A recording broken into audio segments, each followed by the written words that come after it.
Hello, Sherry. How's it going? Decided to hop on. Just chilling basically and drinking some oat milk. I got this. I'm in the States right now. I usually live in Canada because I'm Canadian. Um, but I got this very interesting oat milk. Uh, it's called Planet Oat Milk. Um, yeah, I don't know. It tastes pretty good. I really like it. In Canada, we only have the Silk oat milk, and then like some other off-brand that's like not as good for the most part. Whenever I go to store, so yeah, it's really good. It's really flavorful. Yes, yeah, I agree.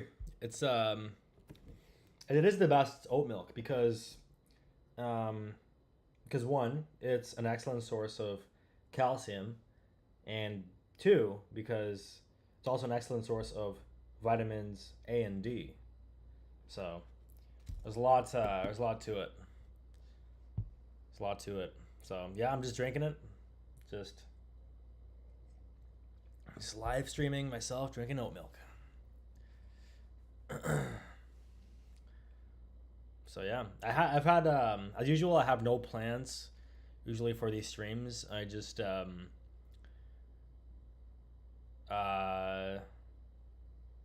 one sec. I have like a keyframe problem or something.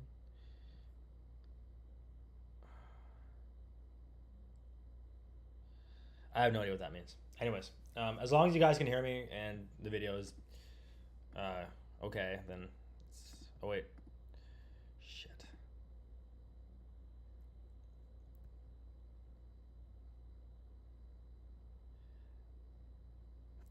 Shit. Whoops. Um, I forgot what I was gonna say.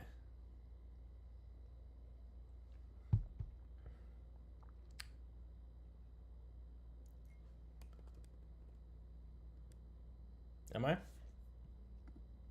Hello. Hi. Can you hear me?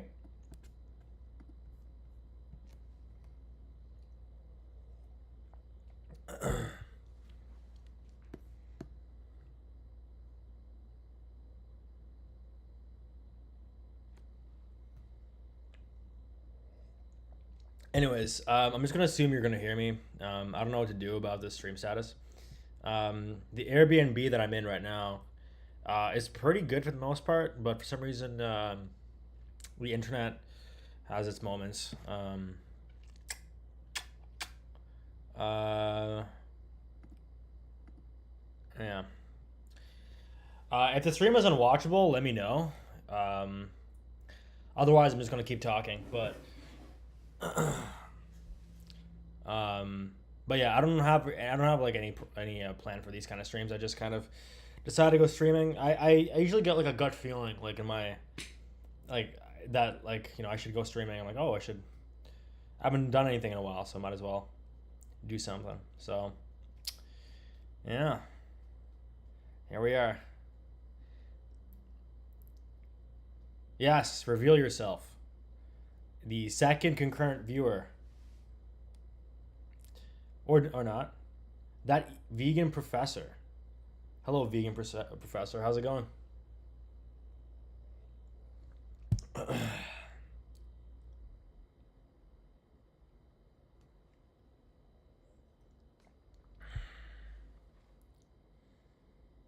I'm good. I'm good. I'm in Florida right now. I'm just enjoying some sun. It's a good time. It's a good time. Um, I've been like working, been going to the beach sometimes, um, and I've been working on my app for multiple hours every day. Um, Same app I've been working on for the past 6 months. It's called SoundPaste. I made a video about it uh, a couple weeks ago now. I think it's been a week and a half. Or no, it's almost been 2 weeks since I posted that video. So yeah, I have posted an app. I've done. I posted my app a couple months ago, but this video I actually made a couple weeks ago, and I've only started like advertising the app like seriously a couple weeks ago. So Pensacola, where is that? Pensacola.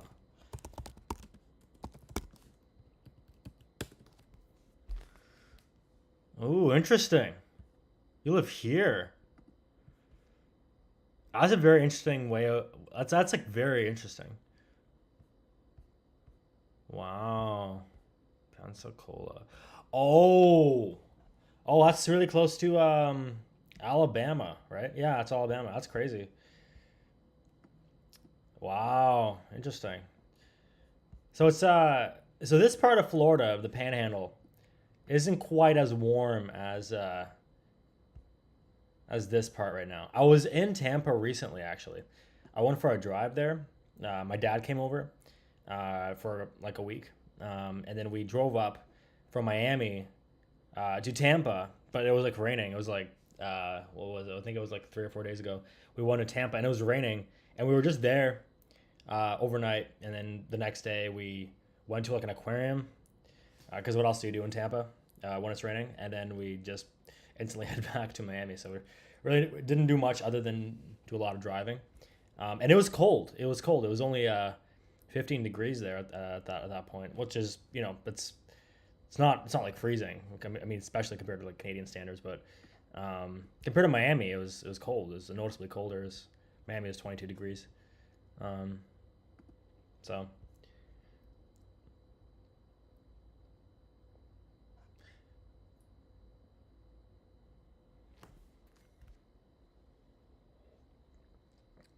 yeah,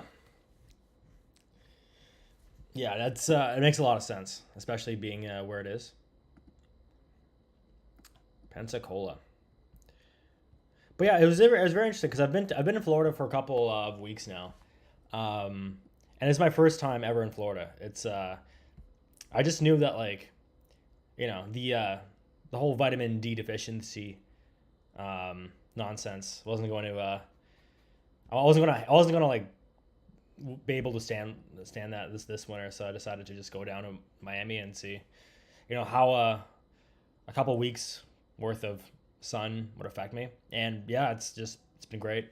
um, Noticeable, clearly noticeable mood change, which is amazing. So yeah, that's what being from Ottawa, Canada does to you. And in Ottawa, it's crazy. We're vitamin deficient in Ottawa, and Ottawa is literally right over here.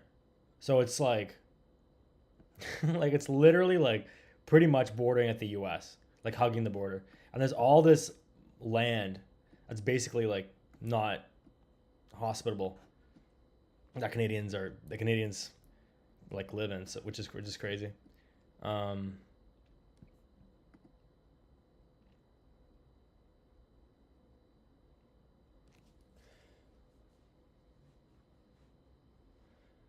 yeah, no, got tanned. We won a Key West as well, which was really cool. Um, yeah, no, it's all around a really good time. Um, Definitely gonna do something like every year, just go somewhere for at least like a week or two. Oat milk is the best. Smonchu. Oat milk hits. I don't think I told you this, Smonchu, but this is the oat milk that I'm drinking, and that vegan professor as well. I don't think you were here for this presentation. So I'm drinking Planet oat milk, extra creamy, original. It's an excellent source of calcium, and it's also an excellent source of vitamins A and D. So drink your oatmeal. Drink your oat milk.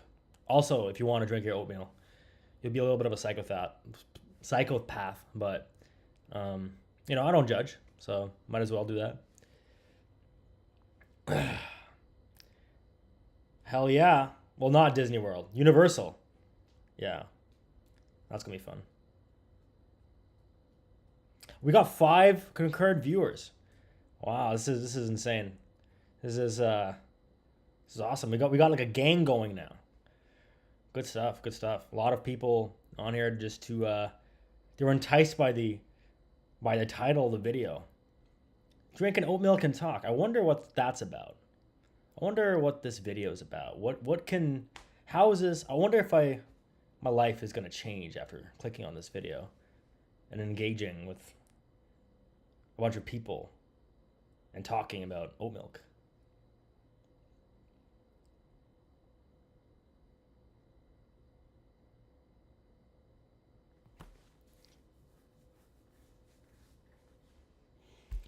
And I'll be honest, guys. I used to be a huge milk guy as a kid. I used to love milk. I used to when I was a kid, I'd eat oatmeal every single day, and I'd have oatmeal not because I wanted to, but because my parents would insist that I eat oatmeal every day.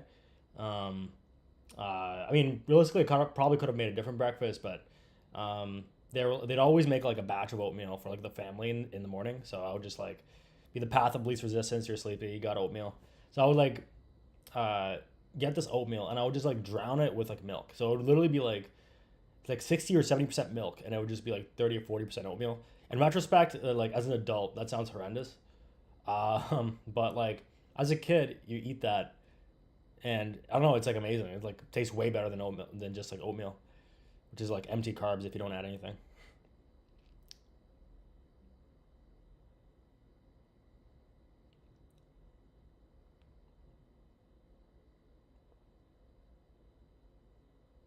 Good. I'm glad that I've converted another person to drink some oat milk. We gotta oppose big dairy here, or big milk at least. My question is, let's see how many. There's 5 grams of added sugar per 240 milliliters. It's actually pretty good. There's actually not that much sugar. Hmm.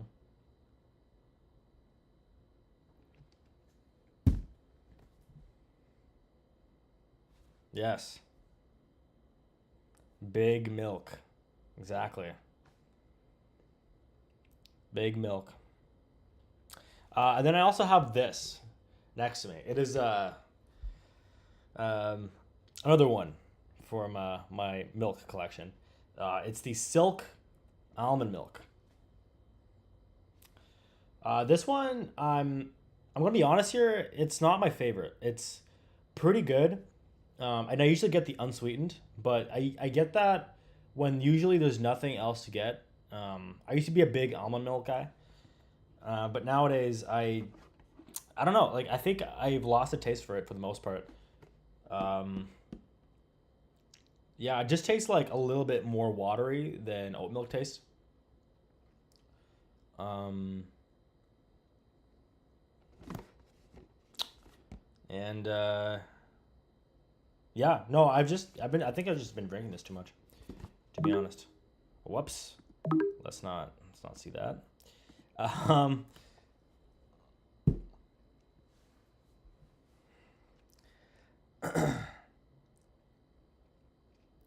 Blue Diamond Unsweet Vanilla is the supreme almond milk.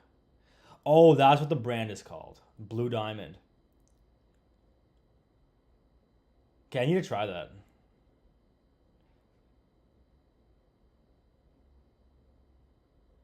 There's one brand of oat milk I actually do not like at all.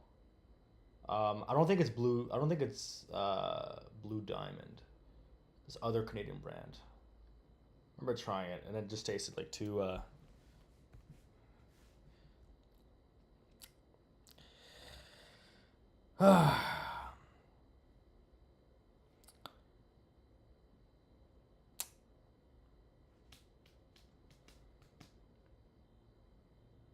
um. Oh, Next Milk is good. Have you guys tried Next Milk? Oh, there's actually oh, and also in America, what they have, I actually got this recently. There's a protein a protein kind of extra protein oat milk that I found at the Publix in Florida. And the Publix is basically like a grocery store in Florida. That's similar to Loblaws in Canada. So let me show you. Let me show this. This is amazing. Silk oat milk protein. So they have protein in this. Yeah, it's this one, which is crazy.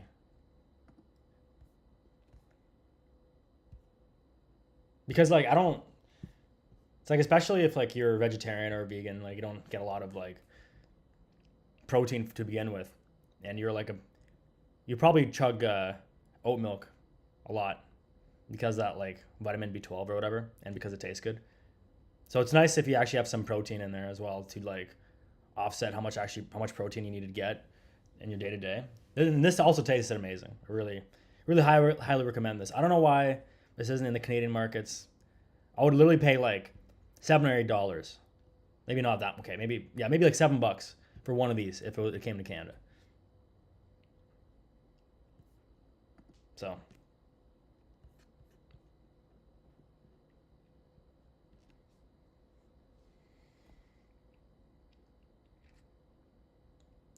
yeah, I don't know why the next milk went sour. My next milk never goes sour.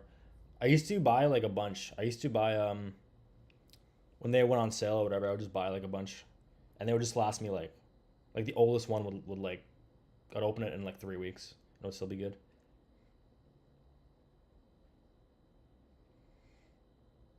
The pub sub? No, I have not. I've never tried the pub sub. I don't even know what that is.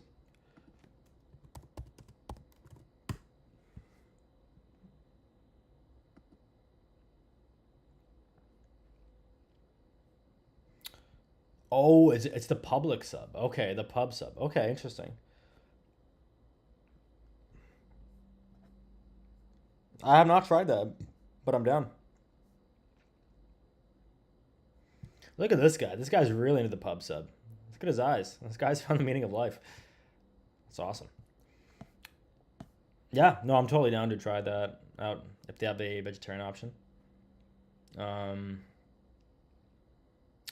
oh yeah, speaking of Florida delicacy, there's one place that I keep like seeing on Reddit as like a must go or like a must have. Um, it's like this restaurant in South Florida, and I've seen. I don't know. I don't think it's around where you live, Sherry, but it's called Flanagan's, I think. And every single time I'm like googling, like, oh, what do I do in Miami? They're like, go to Flanagan's. It's like the best place ever. And so I don't know if it's really that good. Um, might go once before go back to good old Ottawa.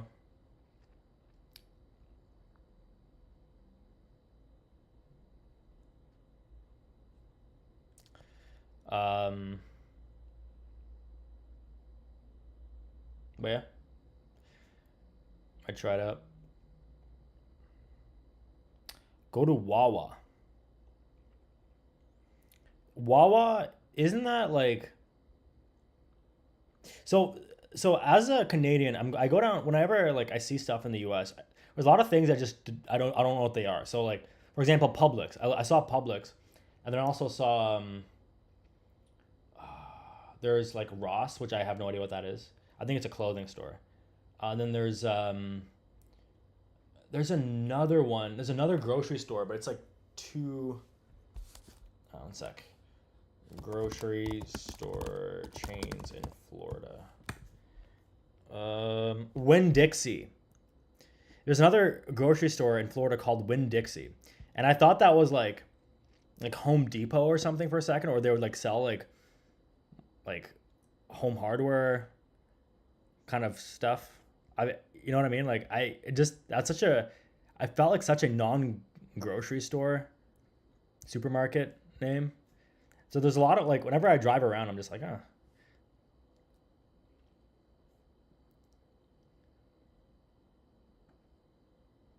So Wawa has like, is that like that place of the bird logo?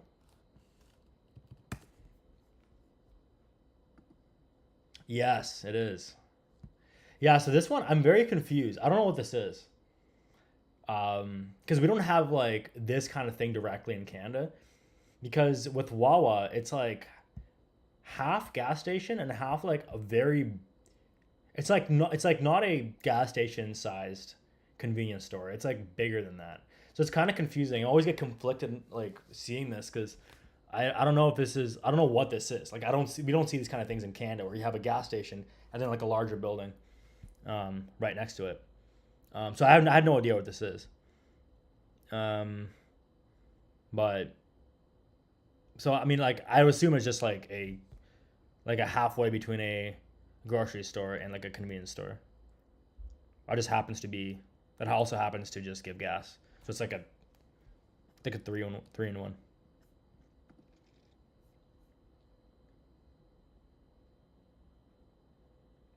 I have never been to a Bucky's.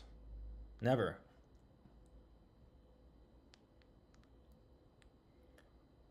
Size doesn't matter.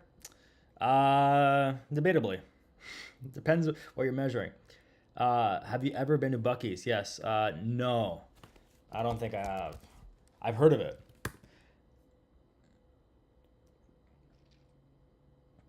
Oh, wait a second. Oh yeah, so it's close to you, near Pensacola, or I guess that's yeah. I guess I think I'm pronouncing it correctly, Pensacola. I remember there's a Bucky's one time I was in Las Vegas. I'm pretty sure there's a Bucky's around here. It was like Bucky's is like a gas station or something, right?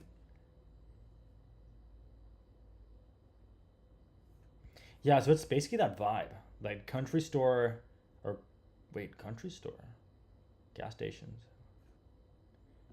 right?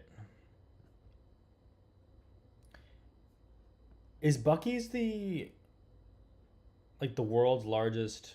Like, does it have like the world's largest gas station, which is near Las Vegas? I'm pretty sure it's Bucky's. Might be something different.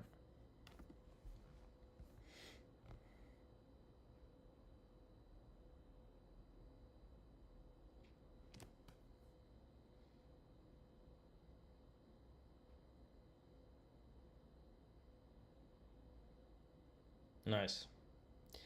The thing about America is that like, since the population is like like 9 times the size of Canada, you just have like these places that Canada just wouldn't even have the infrastructure for it. Like Bucky's, such a wild concept in Canada. And the other thing is like we might be limited in some respects also by like our environment. It's like very snowy, it's very slushy, so we have to like kind of consider that as well. Um, so there's just a lot of things that I see in the U.S. that I'd be like, okay, like this is cool, but I don't see this. I don't see this in Canada.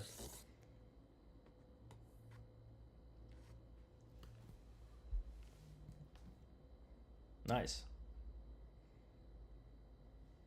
Yeah, good stuff. Good stuff.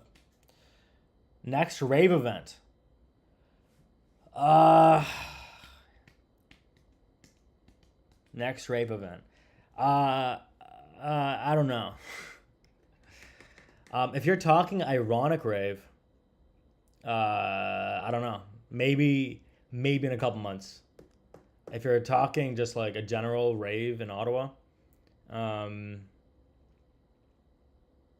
that I'm like co-managing or like helping organize, maybe yeah, maybe also in like 2 months, or maybe in like a month and a half, at best. Uh, I've kind of like took a back seat with a lot of the raves, um, in Ottawa, as well as this YouTube channel. I haven't really been posting as much recently. I posted a video a couple weeks ago, and then I posted something for the Ironic Rave, which was like a recap of the Ironic Rave 5 weeks before that. And that video took me a really long time to edit. That video took me like 2.5 weeks of like editing. You know, I was like editing that video like consistently. So uh, yeah, no, I want to kind of, I keep saying I want to get back into YouTube, and I really do. I have like a lot of really good YouTube video ideas, and I have one actually that's like, um, that kind of ties together with like the whole rave collective that has been happening. So I might do that because it hits a lot of birds with one stone.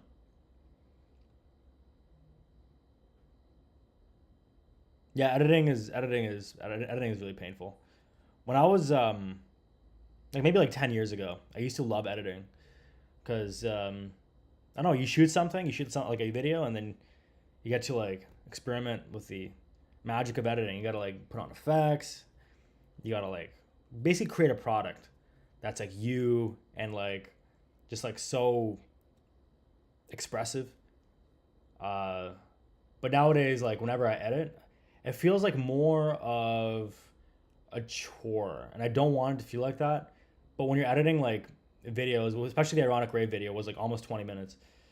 It's fun for the first little bit when you're viewing all the footage, but then you realize you have to put the footage together in a way that's, that captures the viewer's attention, and is, doesn't drag and whatever, and has to hit all these points.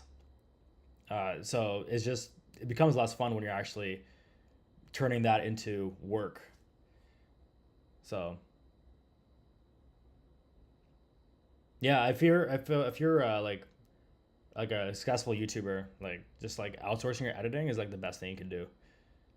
Because editing for any YouTuber that edits their video, like I mean, most YouTubers probably spend like 80% of their time just like editing. It's like a very laborious process. Um, but yeah, no, I've yeah, the rave stuff. Yeah, I'll let you, I'll let you guys know when the next thing is happening.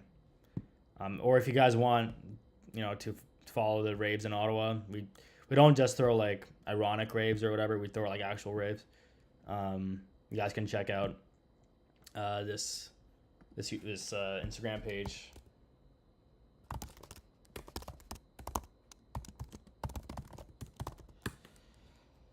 Uh, so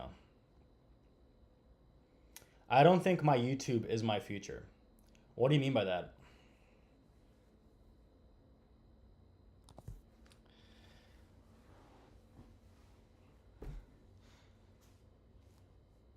Hello, hedgehog in a sun hat.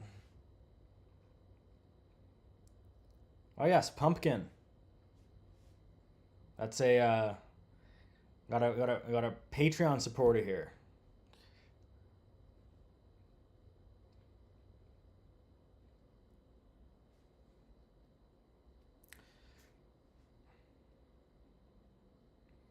Yeah, the war was very. Yeah, I know. I hear you. The war was crazy, very bloody. Uh, yeah, I'll just keep talking about the ironic rave. Um, yeah, the next ironic rave we want to do is in Montreal. That's kind of the one thing that we decided to do is just to hit up all the Canadian cities near Ottawa. So the first one was obviously in Ottawa because like everyone was there at that time, and then Toronto was the next stop, and then the one after that, the next closest city to Ottawa is Montreal. So we want to do the one over there. We also wanted to do one in the states, but it's like impossible to do it legally. So I don't know what to do. That's it's probably not going to be it's probably not going to happen anytime soon, unfortunately. But yeah, I mean, if the Montreal one sells out, like maybe we can continue doing them.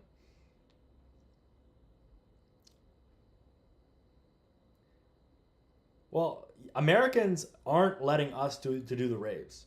If you look up the cost to do the rave, it's like extremely expensive. Like all the legal fees, you gotta hire an attorney and you gotta apply for like a bunch of visas for every single person that wants to go and assist with the rave.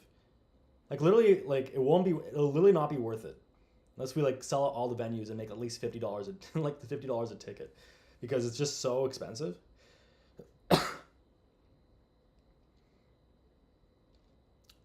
So yeah, it's just like, especially for the venue sizes we're doing, we don't want to do like a crazy stadium or anything. Maybe like 100 people max.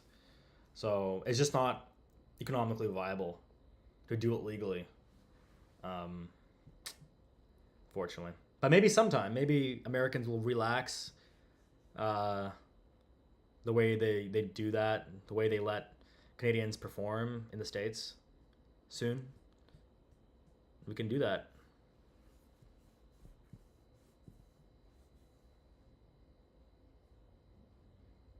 Yes, it is because you need an entertainment visa for America. It's yeah, I looked it in. It's I looked into it. It's pretty it's pretty convoluted, the whole process. So it's not as easy as just like going over the board and be like, hey, we're gonna we're gonna perform. If it was just like a fixed fee, if there was a way to just like have like a corporation or some kind of legal entity in Canada where you report your business income, and then give like even half of that to the American government, or even like more. Like I don't even like literally like I'm not even like the money only matters insofar as we break even. Like I want to do that. Just I want to go on the I want to do these raves, these ironic raves, and other raves. Just like a lot of the time for the fun of it. Obviously, it'd be nice to make money off of it, but like I would totally go to the U.S. and go to all the cities proximal to Ottawa, like New York, Boston, Philadelphia, Washington. There's so many big cities that have at least like 5 million plus people living in there, next like close to Ottawa. That's within like driving distance. It's crazy, and to be blocked off by all these like regulations is definitely a little bit of a roadblock.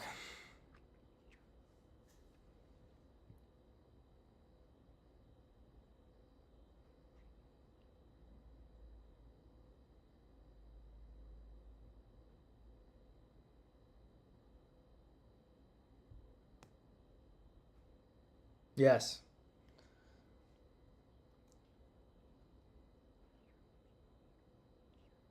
The yeah, I don't know. You gotta figure out the whole YouTube notification situation.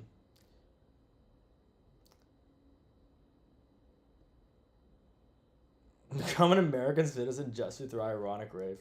Come to Brazil. Actually, if other countries had more lenient visa requirements to perform or like do stuff, like damn, totally.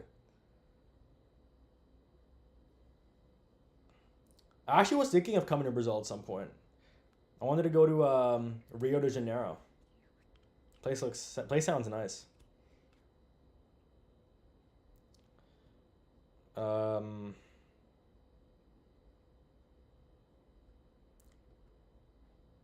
but yeah, low key becoming an American citizen will probably be easier than like all this like visa stuff you got to do just to throw like a rave. Um, yeah, yeah. Brazil isn't nice, or no, Rio de Janeiro isn't nice. Where is nice in Brazil? I'm curious.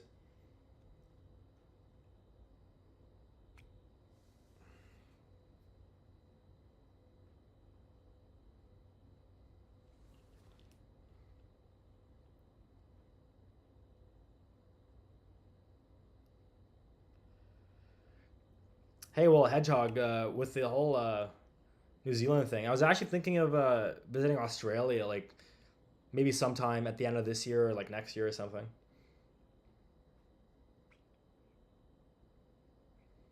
Because I've never been to that side of the world. It seems so foreign to me. I've never been to like East Asia or anywhere around there. I haven't been to like, never been to like the India region or like the East Asia region or like south of that, which is like Australia, like any of the like all that part of the like the entire part of the world I've never been to, and it seems like very foreign to me. Like it's like very foreign to me. Like Africa, for example, like I've never been to that continent before. Um, but I've been close to it because I've been to Europe, so it doesn't seem like that crazy to me. But like Asia is just so far away. Like the East Asia is so far away, especially Australia.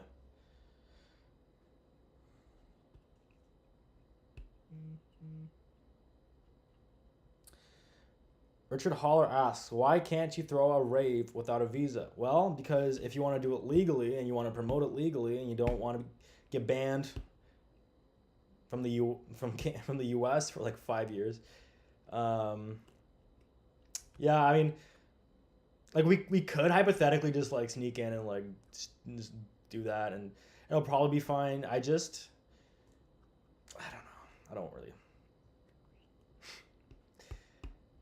It's just like it's not a matter of even.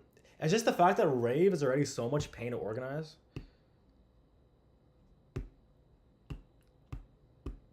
Like it's already like whenever we did a rave outside of Ottawa, even in Ottawa, it was like a pain. It was like the pain to do. Whenever we did a rave in Toronto, it was mostly like a few of us like planning it, and like I was kind of driving a lot of like the organization just because I have like a lot of experience organizing like other raves, and it was difficult. And like there were people like helping out and like trying to make it happen, and that was difficult to do like a rave. That was like a 4 hour drive from Ottawa. So to do one in the U.S. and then not without a visa is like, yeah, I don't know. It's a bit it's a bit of a big ask.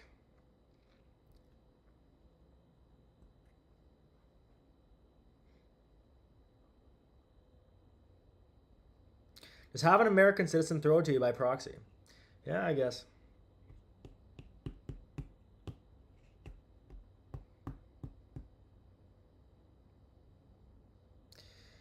I don't know. Something to think about.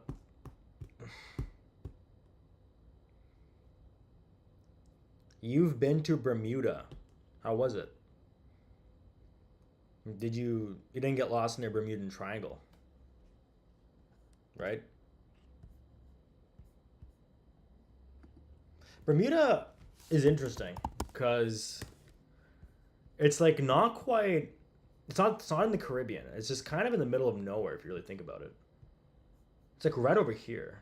It's not like an insane distance away from the Caribbean, but it's not in the Caribbean. It's like on the same. Um, I always get these mixed up. Same latitude as like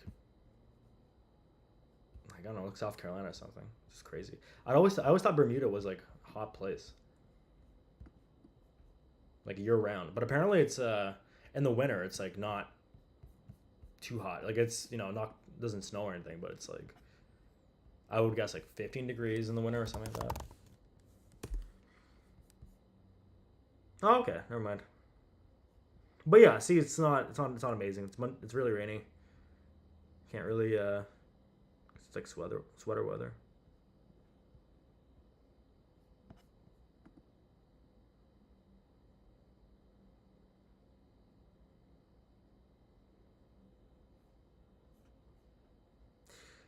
Smanchu, I command you to drink your oat milk right now. Actually, Smanchu, whenever you have your oat milk ready, I will drink it with you.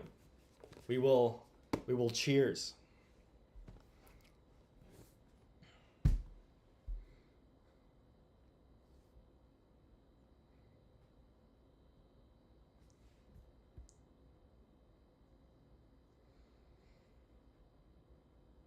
Hedgehog says, "Oh, I fractured my ankle this weekend. Spent 6 hours in the ER just to be told I'm bottom of the priority list. So I had to buy my own crutches and tend to myself because no doctors want to stay in New Zealand." Oh, is there a brain drain in New Zealand as well?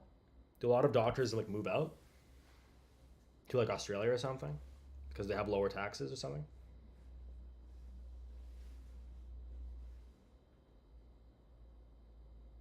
But yeah, that sucks. I'm sorry. Like, sounds ass.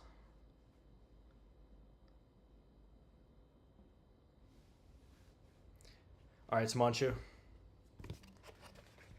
I don't know how we're gonna sync it up, but I'm just gonna drink in your honor. Cheers.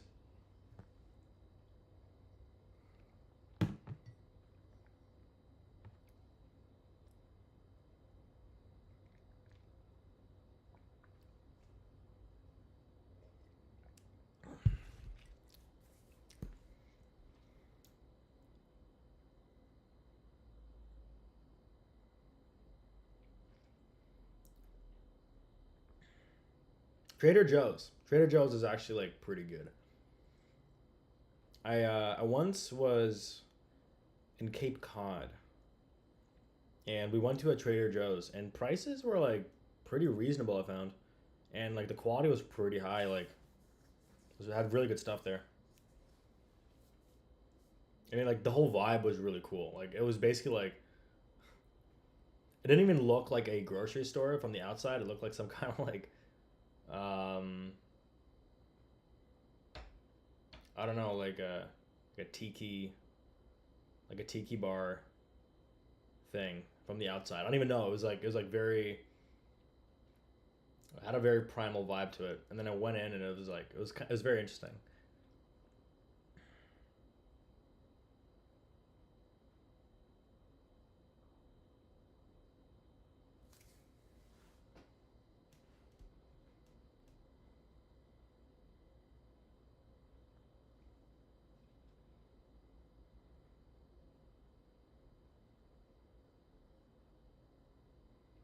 Oh, Richard, did you actually go to the Ironic Rave in Toronto?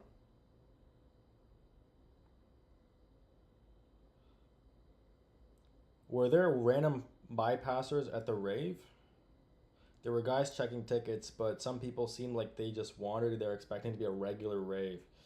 Yeah, there was a lot of people that were unaware of what this event was. I can go. I promised a lot of you guys. I don't know if most of you are aware of this, but I always promise like a stream talking about the Ironic Rave, and the goal was to just basically go over the Ironic Rave video and to just like dissect it in terms of like what happened at this time, and to kind of give more context for like the whole event.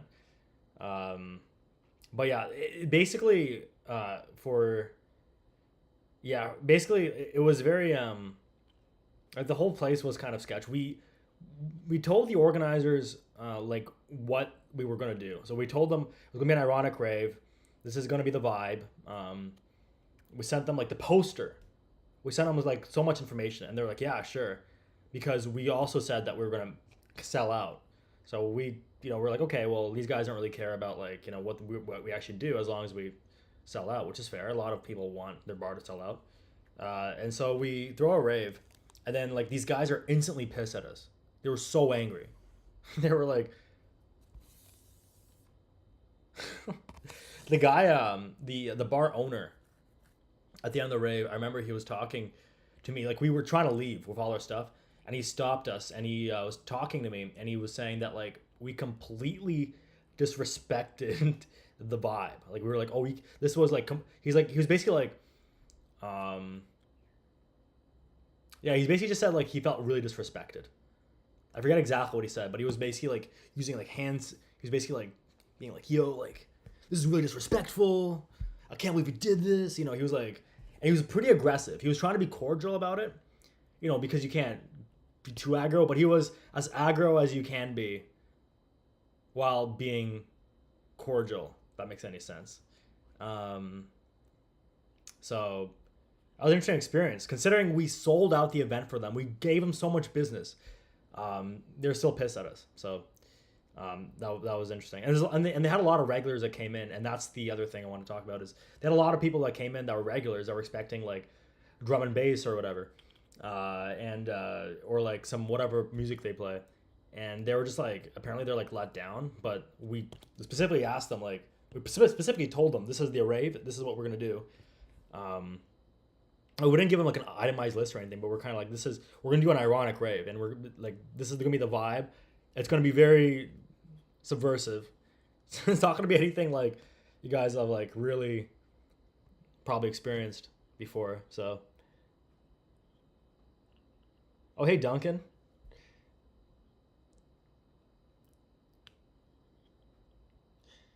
Craziest thing was all the random people showing up expecting an ordinary bar environment. Yeah, yeah, yeah. That was hilarious.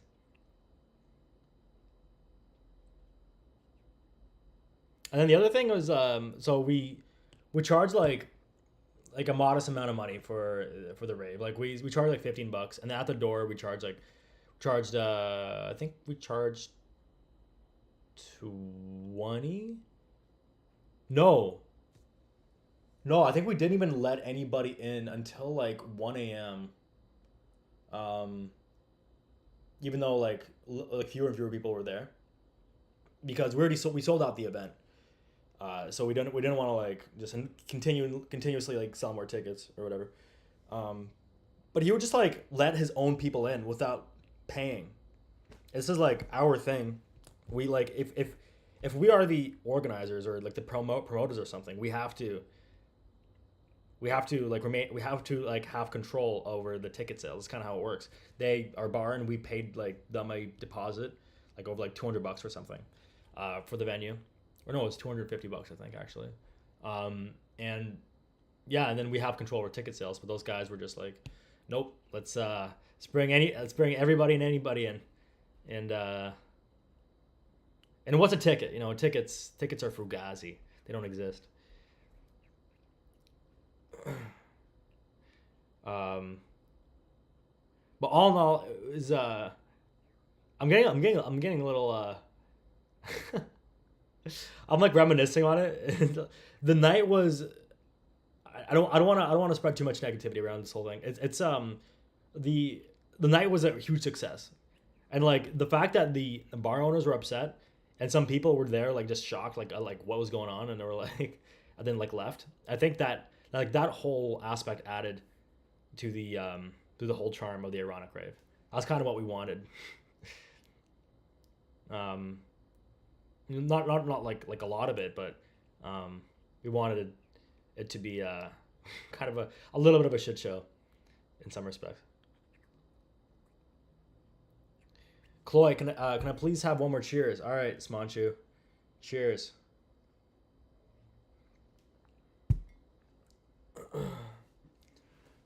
Um,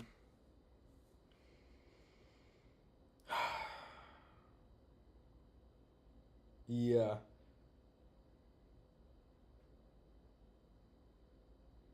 yeah. Well, we're gonna do a Montreal one at some point. That's not gonna happen.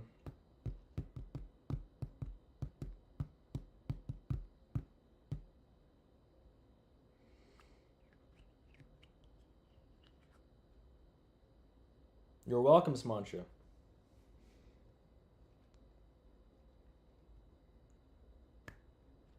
But yeah, like a rave is like there are a lot of people that went to the rave that I found like that don't really conventionally go to raves. And like the whole idea of a rave right now, like, and it's like a video idea. Like I've been kind of like floating around. It's like this idea of like a rave, not like really being a rave. Like it's like we say rave, but it's like it could be just like a meetup of people that are like minded that want to experience something together. Basically, it doesn't have to be. It doesn't. You don't have to have like music blaring all the time. You just it's like the goal is to bring people together and maybe have some music in the background so that like people dance or enjoy themselves or whatever. But like um, the goal for us was like not necessarily to do like a rave, but more of like a um, kind of like a place where people like host a place where people could come and just enjoy themselves and like connect and that kind of thing. Um,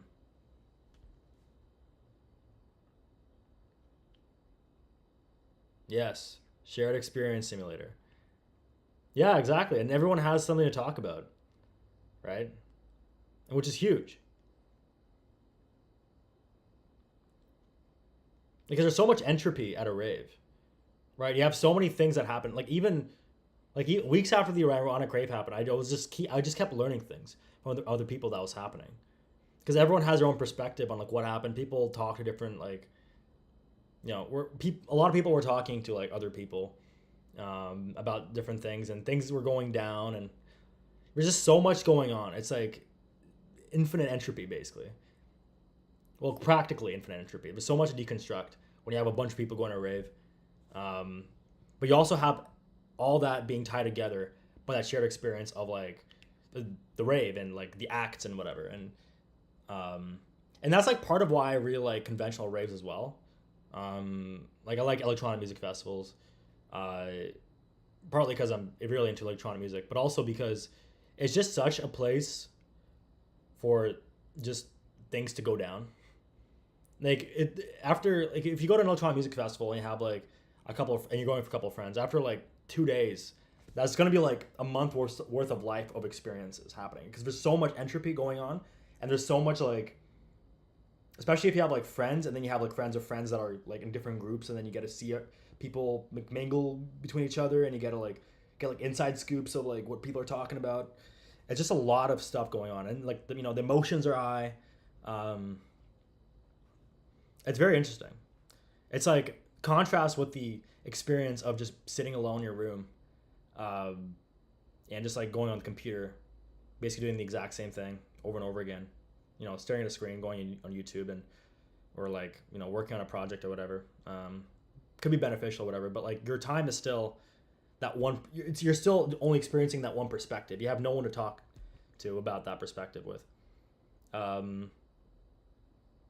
So it feels like, obviously, if you just never go out or anything, it feels like pretty isolating. But if you're, if you go to a rave, or if you go to like a place where there's like a lot of people, you have that shared experience, and you can, it's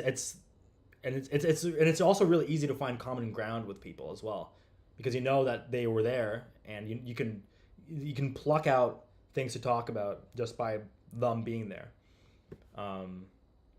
So.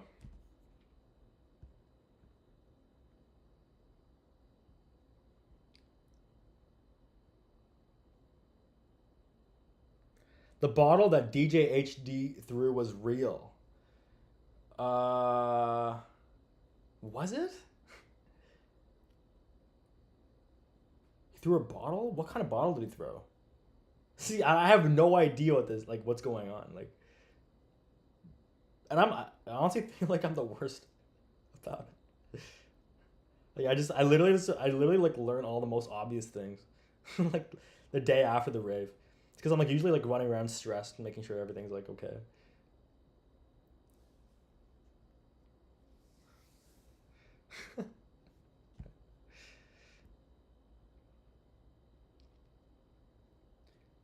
No pumpkin, that's good. Sorry, Chloe's talking about being connected to community, and I'm talking about getting the dogs out. No, it's good. It's good. See, the conversation that I was in that I was like talking about. The thing I was talking about is more in the abstract realm, and the dogs are more in like the reality realm. So it's like nice. It's nice to be grounded. It's nice to, and yeah, you know what? It's nice to, we should ground ourselves, guys. Uh, Dante threw a bottle of Adderall off stage. It was a bit, but it turned out to be real.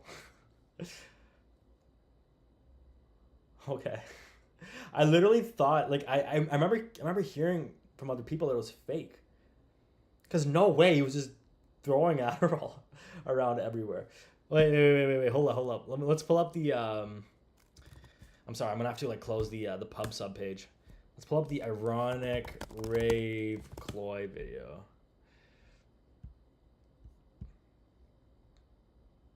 Oh, and here I am. And here I am watching my own video. Busted. So DJ ADHD. Where is that? I think that's after DJ Corporate. No, it's right before DJ Corporate. Yeah, over here. So there's a. Tetris expert who's been playing Tetris over there. So you tell this bottle is real? Damn. Tetris expert who's going to be playing Tetris over there. 5X for everybody! You get 5X! And you get 5X! Damn. 5X for... That's crazy. Yeah, because I keep hearing that it was fake.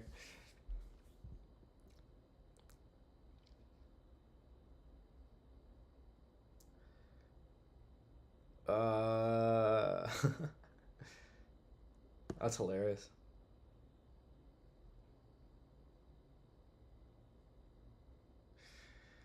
Yeah, I don't know how you guys are actually like hearing the sound. It might just be like a nightmare because I'm just playing it from my laptop speakers. I don't have like a sound card or anything. That's I'm not recording system audio directly through the stream.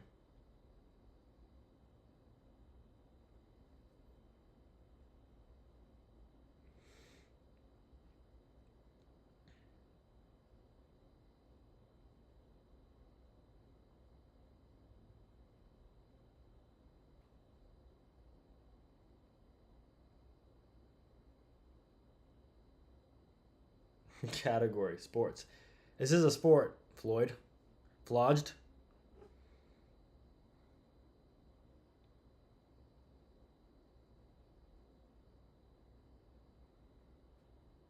Yeah, Duncan. So Duncan. The problem. Duncan says the problem with doing this kind of thing for content is that it's so hard to record in good quality. The footage doesn't capture the actual atmosphere there. Yeah, yeah, no, for sure, it doesn't. Like I try my best to edit the video in a way where it's like each act is like maybe like 30 seconds to like a minute long, maybe at most. And I'll also try to like capture the atmosphere, but yeah, it's hard. When editing the video, I was like, yeah, there's so many things that are gonna have to get cut out, but they're like it's necessary. You have to cut out the good stuff to make room for the better stuff, right? Um, no, the atmosphere was really nice. It was pretty epic.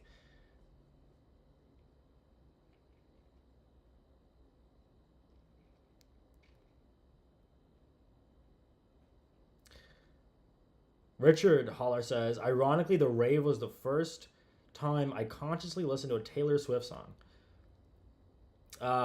Yeah, I don't think I've ever listened to a. I don't think I've ever consciously listened to a Taylor Swift song, like ever. I don't think I ever sat down and I'm like, okay, you know what? I'm just gonna really listen to the words. I'm gonna really listen to the instrumental and like really try to emotionally engage with it. I don't think I've ever done that.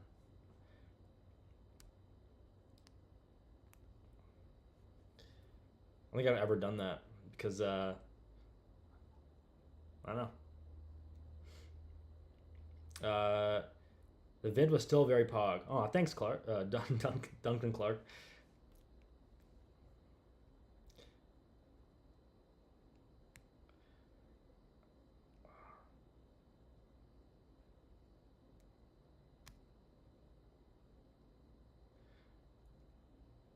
I actually enjoyed the music more than at the unironic real rave that I went to. Wow, nice. That's that's I don't know if that's a compliment or just kind of a good uh, message to the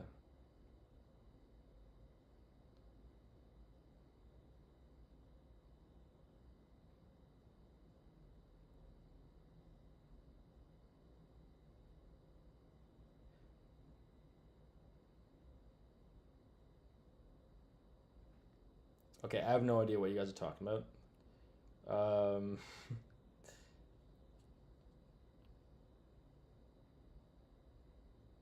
Malatang.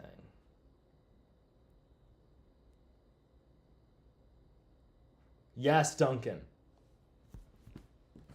Get the Tomorrowland camera crew to pull up. Honestly, Yeah, I mean like the Tomorrowland. I mean like the Tomorrowland wishes they thought of the ironic rave. I bet they're like really shy. They're trying to like build up the courage to ask to be involved with the ironic rave.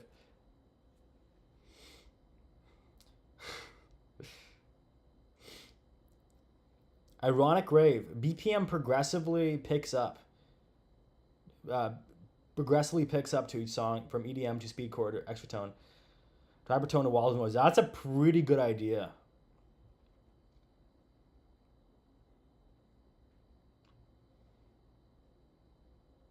That's a pretty good idea actually. That could be good as a like a 10-minute set.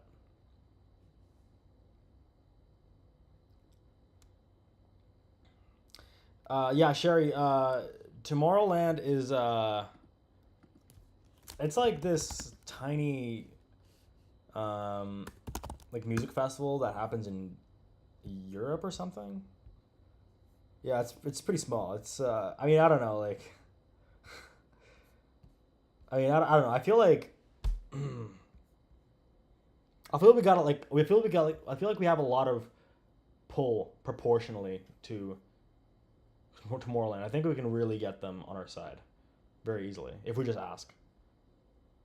But is it even worth our time to ask these guys? I don't know.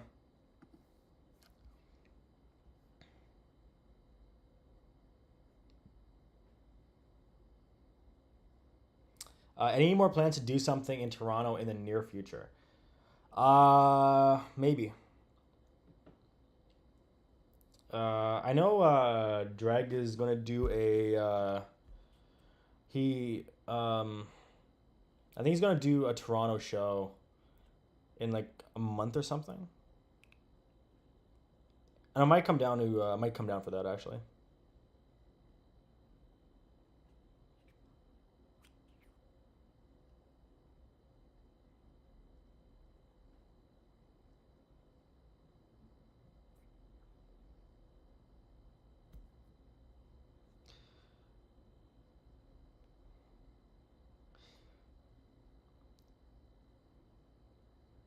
I just know Tomorrowland because the most legendary Boris Brejka sets happen there. I remember Duncan, you telling me that you were into Boris Brejka. Give me a good Boris Brejka song. I think I added one song that you recommended, and I forget what it was.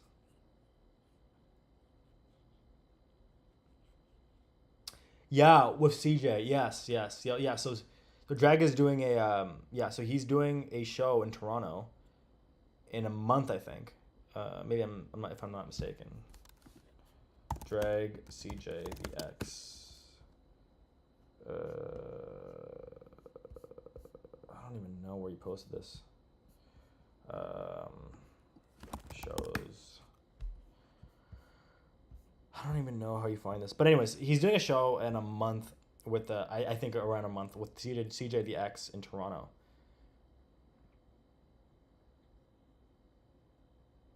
And yeah, it's gonna be really cool. I actually I've never heard of CJ the X before. And I watched her videos and I was just like I was shocked at the the the amount of lateral thinking that was going on. If you don't know CJ the X, I don't really know much about CJ either. I watched a bit on the about him on the Horseshoe Theory podcast um, with Dreg and Archad. But then I clicked over and I started watching some of CJ's stuff, and there's basically like so this video is basically them deconstructing this like commercial that's like 30 seconds or something for like 47 minutes, which I have no idea how to do. My brain does not work like that. But like this is like so extreme. Like I can't even comprehend how the creativity to just deconstruct something like that for so long. Like that is mind boggling to me. You got to be a genius, like legitimately. Like, that's crazy.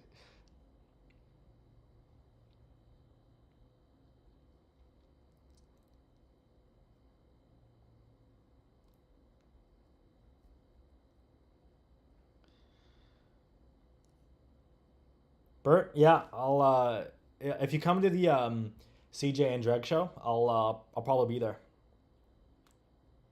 I'm Dreg and Lessons in Crime, amazing producers, by the way. Lessons in Crime, um, they are just like really underrated. You guys should check them out. Um, they are performing in Ottawa on March 1st, but I'm only getting back on March 1st to Ottawa at night. So I'm very narrowly missing their show. But yeah, if you guys are going to Toronto to see the show with Drag and CJ, I'll be there.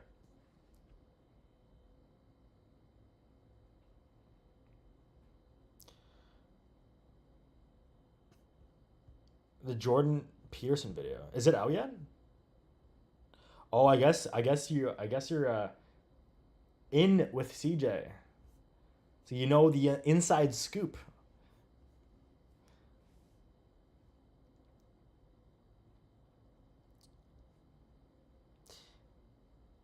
I'm doing good. The real X1RS.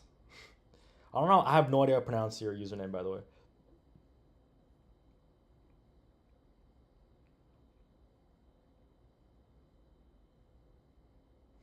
Yeah, Duncan. I don't know if you ever met yeah, like Liam and Paulo from Lessons in Crime. They're basically like these Ottawa producers that are just like so underrated.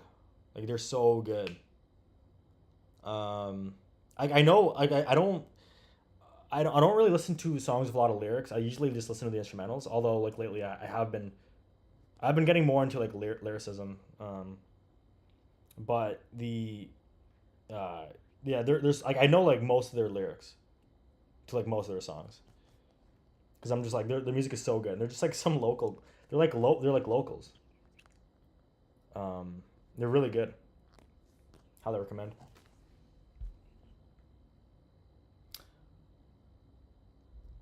Hello, Mini Pasala. How's it going? Welcome to the stream. Uh, yeah, that's cool. That's cool. I can't. So yeah, so you actually watched that Jordan Peterson video. That's cool.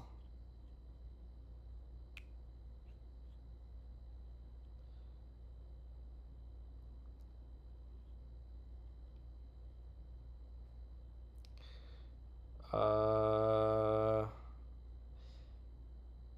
yeah, that's cool. Yeah, like people like CJ. It's like this vibe. It's just so like it's just so I don't even know. It's so like out there. You know, you got to be living very deep in the psychic realm. Like Drag is good at living in the psychic realm. Um, and then CJ is like very psychic realmy. Like this whole vibe is just pure psychic realm. Like even the video titles, the Eldritch Horror of Coraline, the dialectics of Rick and Morty. I mean, this is not it's not like actually that crazy. Um,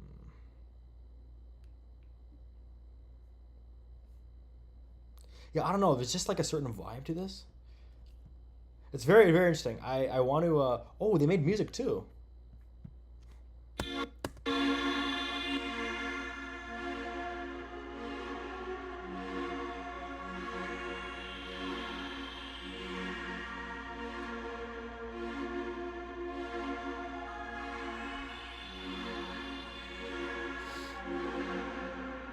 So it goes. Your toes are cold, those feet are frozen. You're afraid to expose the pent-up passion and pain and prose. Weaving your woes to a perfect pose. Sip this slow, you know you struck gold. You've craved this mic since mere years old. You can taste you are close. Kiss the coals on your lips, you're thick in the throes. Stay bold, son, stay burning bold. Release control, your past foretold. No, nothing else could ever fill this hole. So spill the truth in its hole. Undergo the Love it.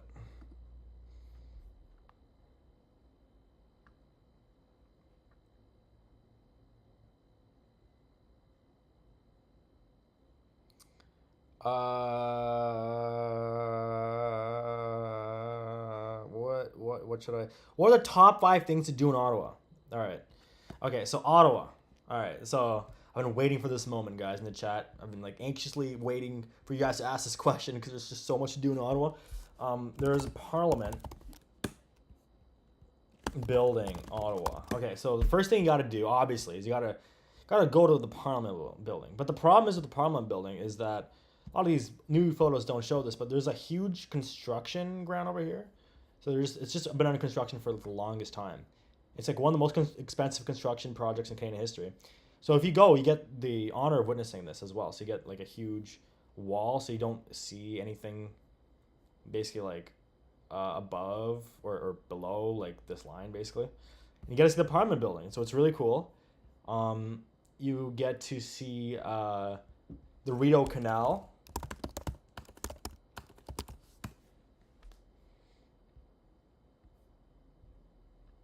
You know, this is a canal.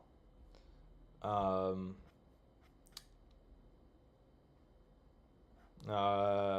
where people skate in the winter.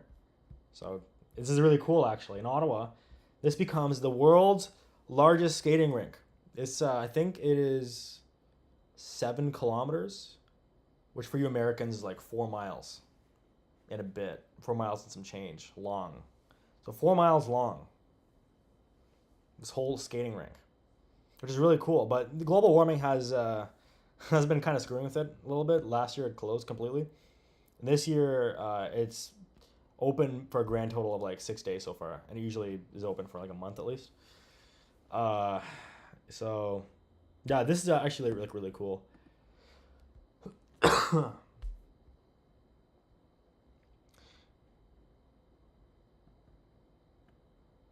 Yeah, it is. It is. Ottawa is very. The problem with Ottawa is that it's very clicky. It's a government town. It is. It seems like when you're in downtown, it seems like intentionally, like lifeless. Like there's a lot of buildings that just look like. Let me just show you. There's a lot of buildings that just look like. One second.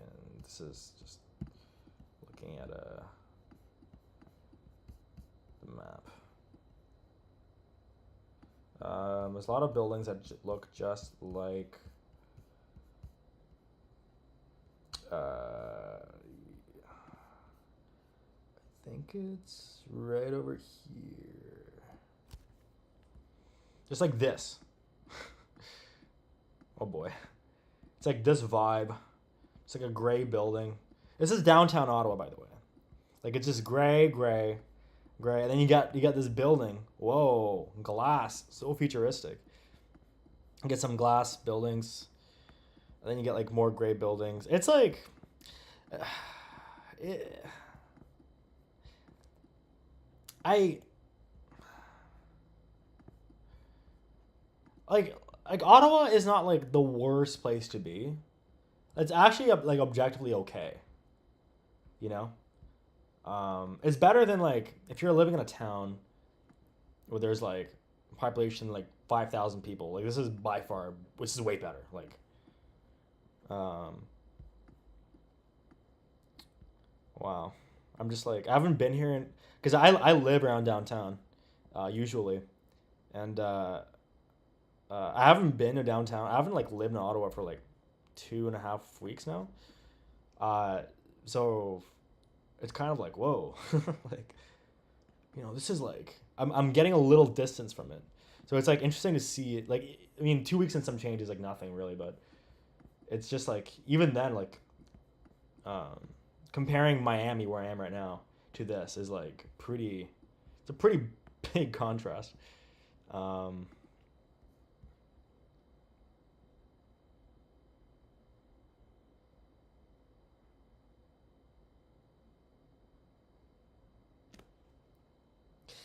I hope you become big enough to tour in the heartland of Siberia, the city of Norilsk. The moment you tour Norilsk is the moment you can declare that you made it as a performer.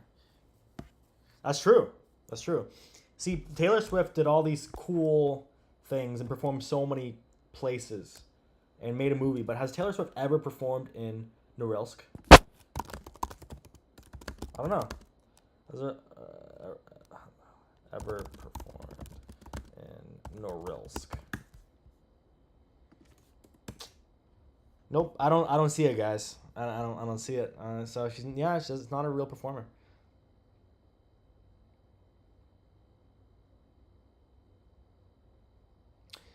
That is holy shit. That is like exactly what Ottawa is.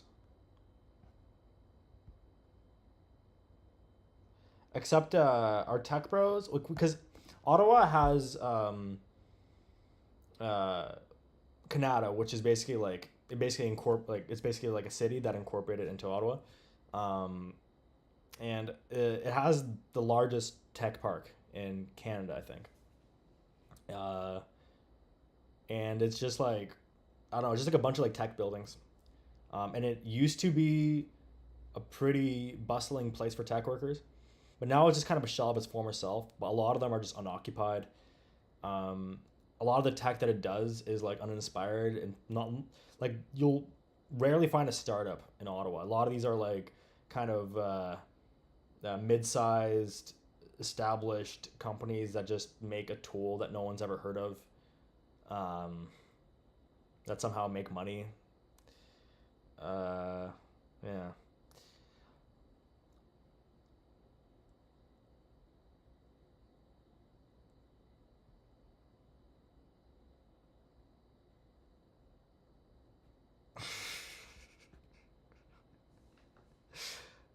Okay, Richard, you're calling me out. All right, four, four. Okay, four. What is four? Four in Ottawa. So what else do you do? You can get a beaver tail. So you can get the beaver tail at Byward Market, and you can also see the Byward Market. Beaver tail at the Byward Market. Yeah, so you can get a beaver tail. It's a food. It's like a pastry that looks like it's like a warm, doughy pastry thing. You can add all these toppings, and it looks coincidentally, wink, wink, like a beaver tail. Um, and look at like, and there's a lot of flavors you can get. And then the last thing you can do in Ottawa is you can just drive around. Uh, uh, where can you drive? Uh,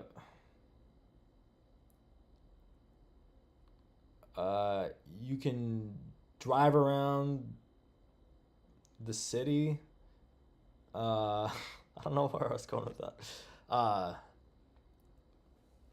and last thing you can do in Ottawa, let me think. I have trouble like thinking of things.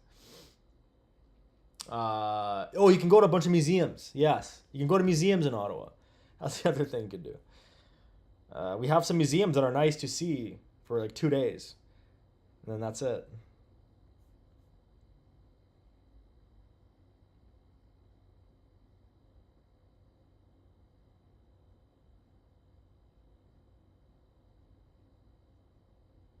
Yeah, it's basically just that. It's just basically just fried dough pumpkin. Um, it's like a doughy thing. It's like pretty thin, but you bite into it. It's like pretty sugary, so it's like carbs and sugar, and it's also like has like some kind of like oil on it.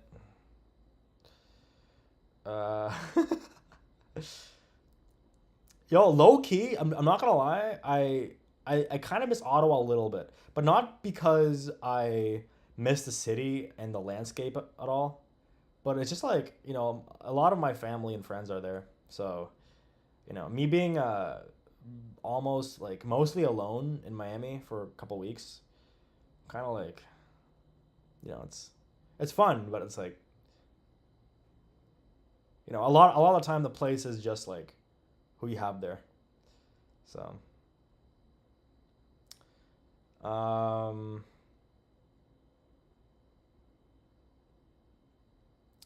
I did not move to Toronto. I didn't. If I said I moved, I'm I retract that statement. I did not move. I'm working from Miami. I went to Miami. I have some. I could work from Miami for a couple weeks, so I decided to just do that. Yeah, so I'm in Miami right now, trying to get some sunlight, get some season just to avoid seasonal depression, be on the same time zone as Ottawa, um, and yeah, I'm just enjoying life here. Actually, if I do were to move my camera a little bit, you can see "Welcome to Miami" uh, over there. So yeah.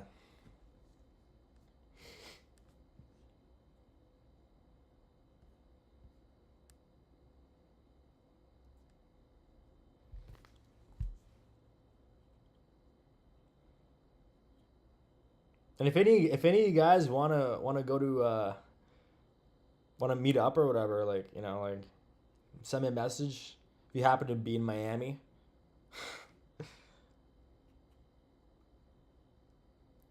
Probably shouldn't have said that out loud. Maybe some of you want to kill me, but I trust you guys more or less enough. I see a lot of names that I recognize from past streams. So just because of that, I trust you guys with my life. Uh,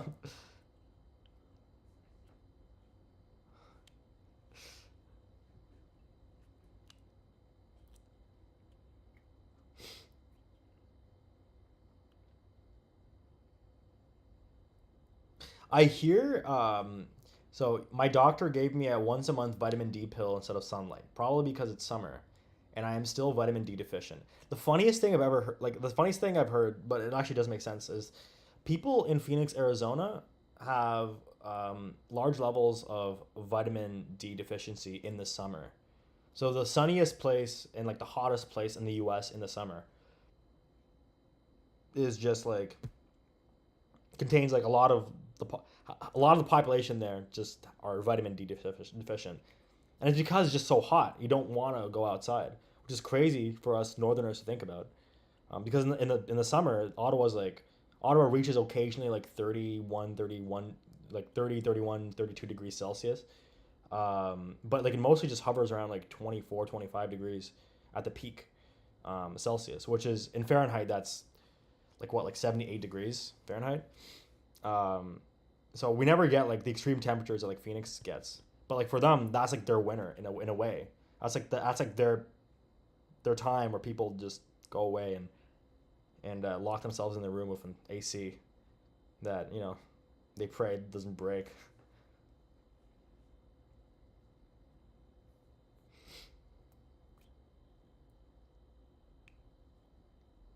If anyone here is a serial killer, my money's on Bert. See, I Hedgehog, you think, but I met Bert. I met Bert in real life once. He had the chance to murder me there, but he didn't. So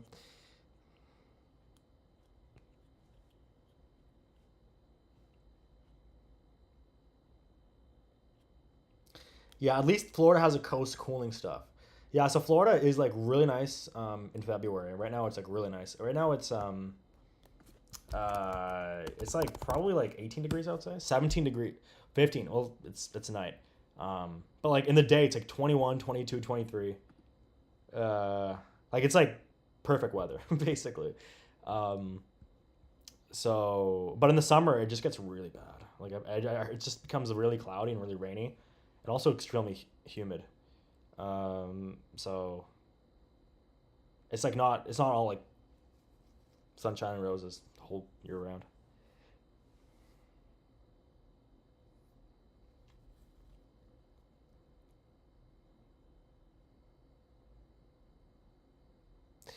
Yeah, huge stroads and views of concrete and car parks. Yeah, the other thing that struck me, or like that was kind of interesting in America, is like the amount of stroads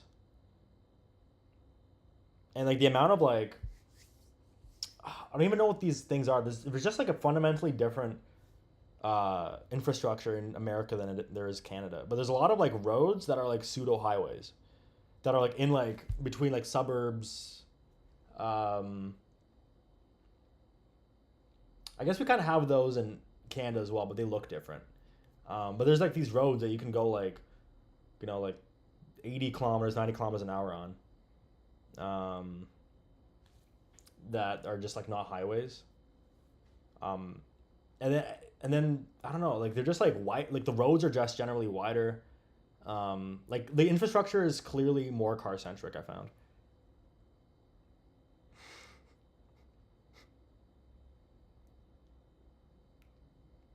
How dare you describe Florida in Celsius? Yeah. All right, fine. Tomorrow is going to be 72 Fahrenheit. Did I get that right? Tomorrow's Wednesday. Where's the F? Where is the F? Oh, here we go. 71. Ooh, I was one off. I was very close.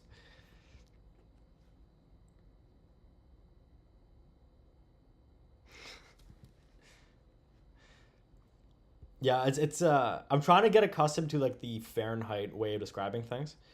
But I always but like because in my mind Celsius is very relative to like I know 25 is like warm like on the warmer side, and I know like 0 is like freezing, and I know how each Celsius degree feels because I've just been that's how my entire life has worked so far. When I'd go outside and be like, oh, it's like this Celsius. But Fahrenheit, I've only recently started like associating it with like with like what it actually like. I've only recently started like understanding it, but I still associate it with Celsius. So if I'm like, oh, it's 72 Fahrenheit, I'm like, okay, that's probably like around 20 Celsius or 19 Celsius. Or if it's like 60 Fahrenheit, that's like, oh, that's 16 Celsius. That's how, but I don't actually associate it with like a feeling, like the same way I do Celsius. With Fahrenheit, I have to associate it with Celsius first, and then I associate that with a feeling. If that makes sense.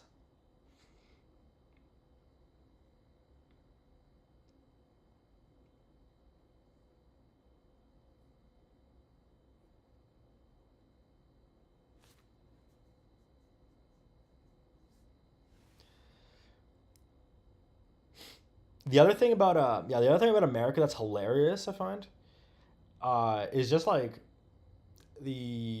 I find that like there's just like Americans love their big properties. Like they love like the fact that people have to drive for a long time doesn't really matter because people just value large properties more than they do with like big with a lot of land more than they do um, like making the drive shorter for everybody. Whereas in Canada, I find like we're up north more, and uh, and we per capita we have way more land than America. But I find that we just don't really like people don't really care about land as much, or if they do, it's just so exorbitantly expensive for whatever reason. That is just like that's not really top of mind for a lot of people. The infrastructure is not built out that way where people have like a lot of land. Even like the like the poorer communities in America, just the houses seem more run down, but they just seem to have a lot of land, which is crazy. Because in Canada, that wouldn't be the case. Um, but yeah, it's been a for the first like week and a half in Florida. It's been kind of a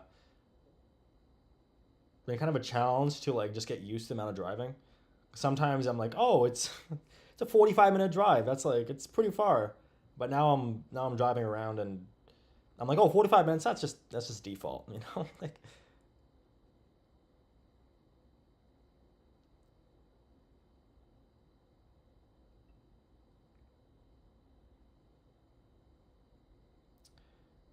um. So yeah, it's America.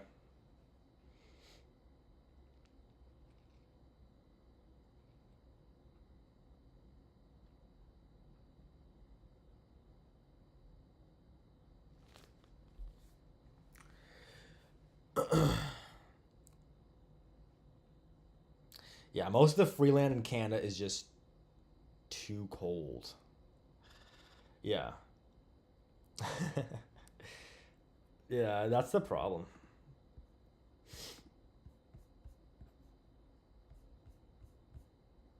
Yeah, it's just like I don't know. Like the thing about Canada is that it is nice in a lot of ways. Like I've lived there my whole life. It's definitely I find it friendlier than America from like vibe perspective. Like just like and it's just I might be biased because I have lived there my whole life, but people in America seem more honest, but that comes at a cost of them being more like rude to you, or like blunt, which is fine, and I really do appreciate that. Um, but I think it can get tiring, especially when you're like, um, when that translates to like other things, like for example, drivers kind of trying to not letting you pass and just kind of like cutting you off and you being on guard, um, about your social interactions and that kind of thing. Um, in Canada, people seem to be like more or less, I don't know. From my experience, like I talk to people in Canada, they seem to be like nice on their surface level at least. Which I don't know, like can be a good or a bad thing. Um, yeah, Canada is just like I don't know, like look at all this. Like Americans think Montana, North Dakota, Minnesota is already like really cold. Like these states are really cold, but then our states or our provinces, um, are like are more north than that. We have Manitoba, Saskatchewan, Alberta. We have Winnipeg, which is like the bottom 10% of Manitoba, and it's like freezing. It's like really cold. Like look at like imagine living in a place where the Winnipeg where the weather is just like this, uh, 18 Fahrenheit or -8. Actually, it's pretty warm. Okay, it's getting warmer, but still like this is like year round. Whoa, it's getting really warm. This is crazy. Wow. Yeah, I thought in February, Winnipeg was just like mostly like -10 or something. But yeah, like it's just generally like really cold year round, and you get like 3 months of summer or whatever, and then get go back to being really cold.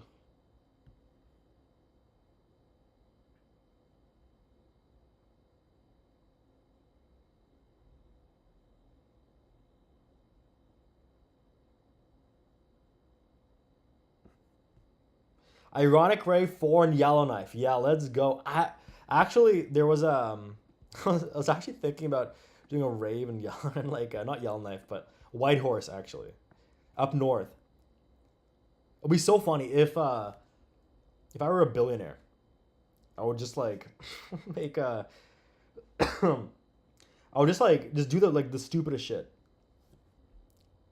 I would just like like put in like $10 million to like throw a rave for like 3 days in like like Alert Canada or something.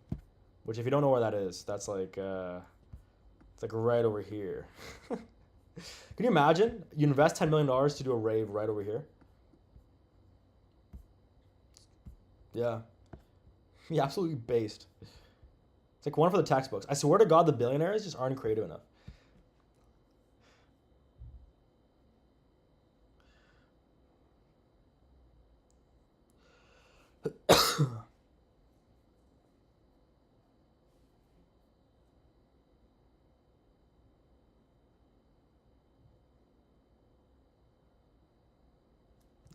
This is a good one. Hold a 4 day ironic rave festival at the Burning Man site. I feel like the thing is I think Burning Man has already kind of changed itself to be like an ironic rave in its own way. Like it's no longer it's just a bunch of like billionaires and tech bros that are just like, yo man, like spirituality man, and then they go to Burning Man and just like this is a shit show. It's just like horrible weather. They get stuck in the mud. They run out of food or whatever.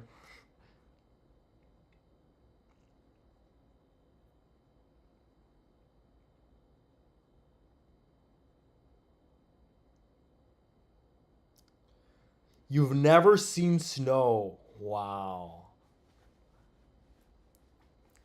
Wow. I don't know. Actually, like the how I would describe winter is like I think I would still want to see snow.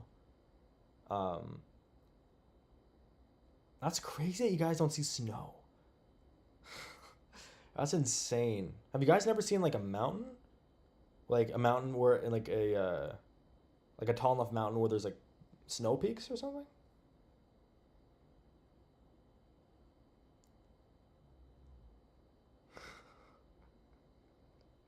That's crazy. Yeah, I don't know.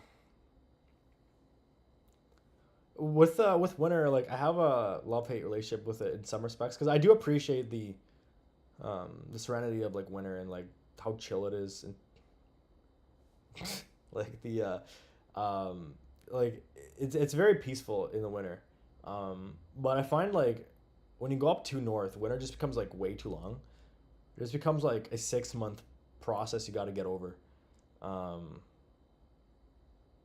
so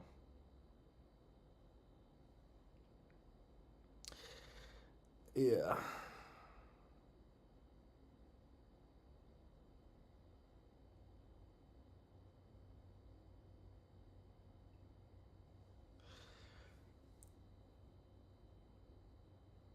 yeah, it's crazy. It's crazy how the snow is just like in some countries, snow is just like uh, not like a frequent or like a integral part of your like life experience.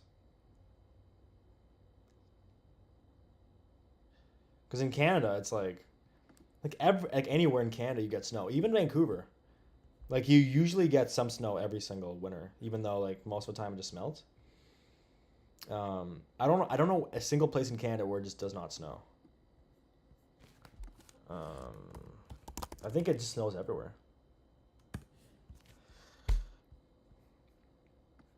Let's look at the radar here, or not the radar, satellite view.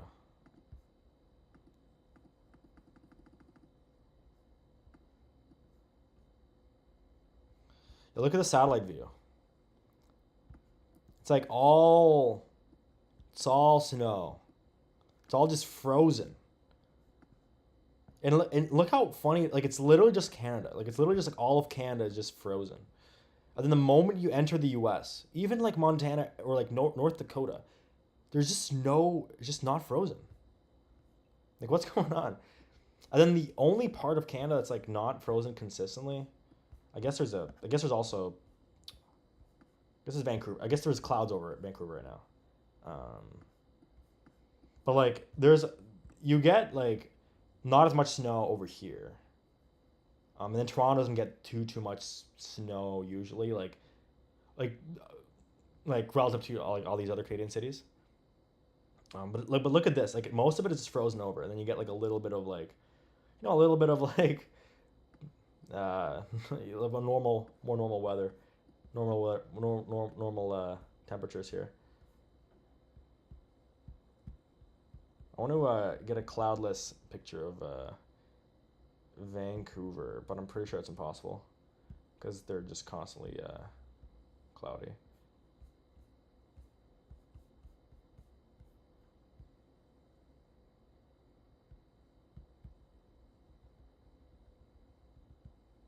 Yeah. Anyways, but yeah. Oh yeah. Anyways, getting too distracted with the satellite images.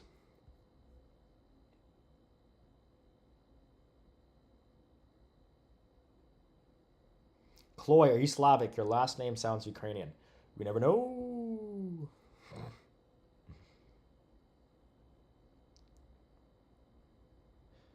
Yeah, I like winter a lot, but that's because I associate it with skiing and voluntarily going to a snowy place for a few days, not living in it. Yeah, exactly. It's like I like snow for like 2 months or like winter for 2 months. If we had like summer for like 4 or 5 months, and then we had like 15 degrees Celsius temperatures for like most of the other months, and then we had like 2 months of like snow and like sub-0 degree weather. That's fine because it's like at that point it's like a novelty. It's almost like a treat. Like you're almost looking forward to it.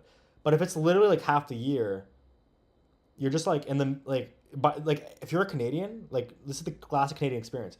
By like January, you're already like sick. You're like nauseated of the winter. You're like, dude, it's already been like, because November is already like really cold. Like it's you get like okay, sometimes you get sub-zero temperatures in November, and then December is sub-zero most of the time, and then like October was when it was already getting cold. In January, it's like okay, like month month 3 or 4 where it's already like cold consistently, and it's just getting colder and colder. And then by mid January, you're like, dude, like it's just gray and it's just dark and it's just like. Then you got to think like, yeah, I got another. What's another 3 months? I got another January, February, March. And then it's literally sometimes we have like I filmed a video 2 years ago called Remote Work. I filmed it mid March. It was like March 14th or March 15th or something. It was minus 15 outside degrees Celsius, um, which is 5 Fahrenheit. And it was like mid March. And then April, it begins to like rain a bit, and then May is like okay, he's starting to pick up a little bit. You get like 15-degree temperatures. Anyways, um, I can go on and on. Like I'm just forced to like really like my mind is just like really focused on like weather, because you kind of have to be as a Canadian, because like if you're not focused on weather, you don't know like if you don't plan when you're gonna escape in the winter, then you might just like end up getting like full on depression for like a couple months, especially if you don't like take your vitamin D or whatever at the right time.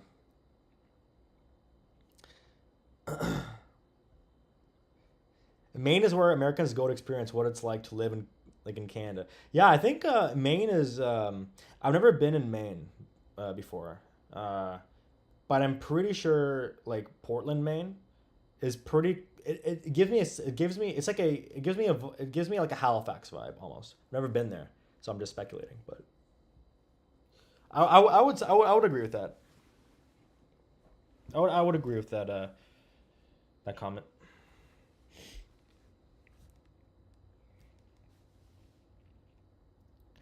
My friend lives in Windsor. His whole family crosses the border for work every day. That's cool. Actually, I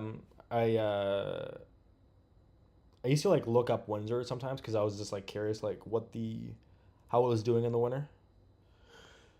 It's not too bad in the winter actually. They don't get too much snow. Um,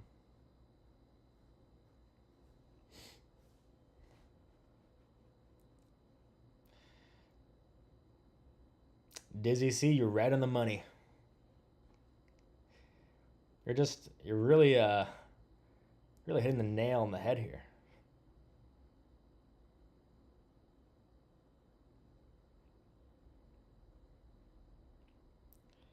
I can literally see north lights under very special conditions in Colorado, that far south.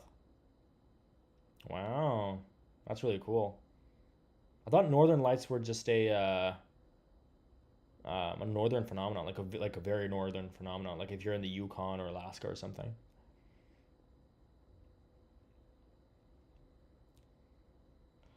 All these things you guys are saying are simultaneously true. I don't know how you guys.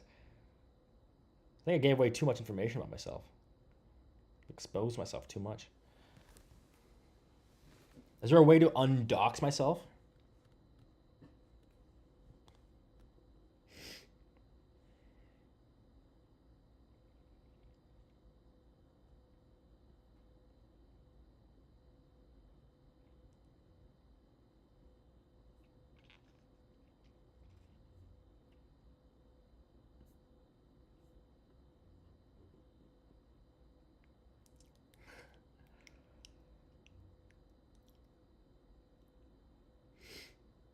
You can see them from Helsinki, supposedly. Helsinki. That's in Finland, right? I'm guessing Helsinki is the capital of Finland. I think. Yeah. Yeah, it's pretty far north. I complain about Canada a lot, but like, I'd rather live in Canada than Finland. Just purely from a geographic perspective. just because like Finland is like so far up north, you don't get much of a. And then like a lot of this kind of land is just it's cold. Helsinki is like the capital. It's like the most southern point of Finland for a good reason. Um, but you do get the advantage of you being pretty close to all these other countries. Um, Basically like within Europe, so it's kind of cool.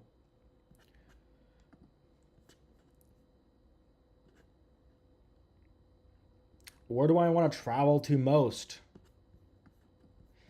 Ah, so it was Miami actually for like a couple months because I was like excited for my trip, and it's just such an interesting. I found that was the I've never experienced like a tropical vibe with like with like American undertones or overtones. Like being surrounded by American infrastructure while while being surrounded by like palm trees. Never that for me that felt fascinating because I've always associated the tropics with like Cuba or like Mexico or something like that. Like a lot of these like Spanish speaking countries down south where I couldn't relate culturally, but like it was so interesting being in a place that's so similar to Canada culturally. And yes, U.S. is very similar to Canada culturally. Um, uh, yeah, and it was very fascinating for me for like a while. Um, I don't know, like I like extreme points. I like the extremes. I want to go to Iqaluit. So Iqaluit is the capital of Nunavut, which is uh, it's like the coldest province in all of Canada. It has a population of like 35,000, I think, people. This entire piece of land, it's like insane, like hundreds of thousands of square kilometers of land, has 35,000 people living in it. I wonder why. I really wonder why they have that a few people there. But yeah, I want to visit Iqaluit. Iqaluit seems like a bop. It seems like a lot of a lot of things are happening here. See if we drop a guy here. See, look at this. Who wouldn't want to go here? This looks like a great place. So interesting thing about Iqaluit, there's no trees because it's way too cold up there. Um, yeah, and this is basically it gets colder like around September now. So see, it's probably like 5 degrees Celsius at this point. It's getting like really cold. And then it's just winter for like 10 months, pretty much. And yeah, I want to go here. It's sounds like a place to be. Sounds like a place where things are happening.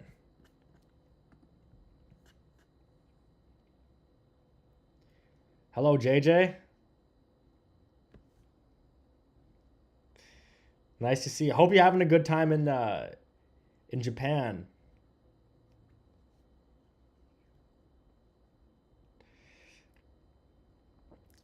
Yeah, I should follow JJ's Instagram and see his stories that he posts.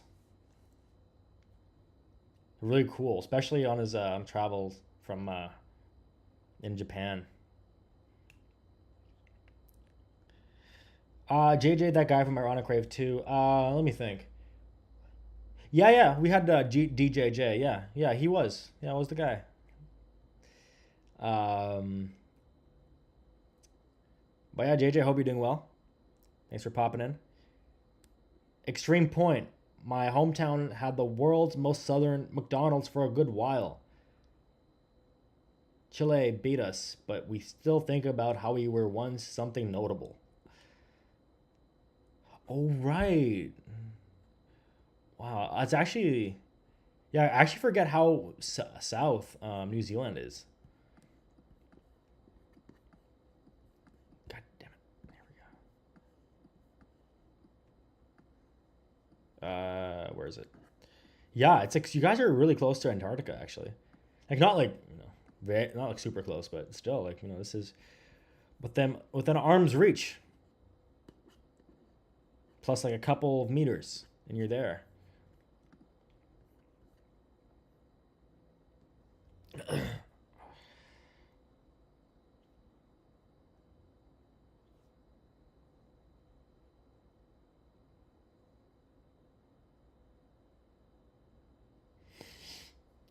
I would do anything to live in an isolated area with at least half decent internet. And my job is to just log things and clean house. Yep. That is the dream, the modern dream.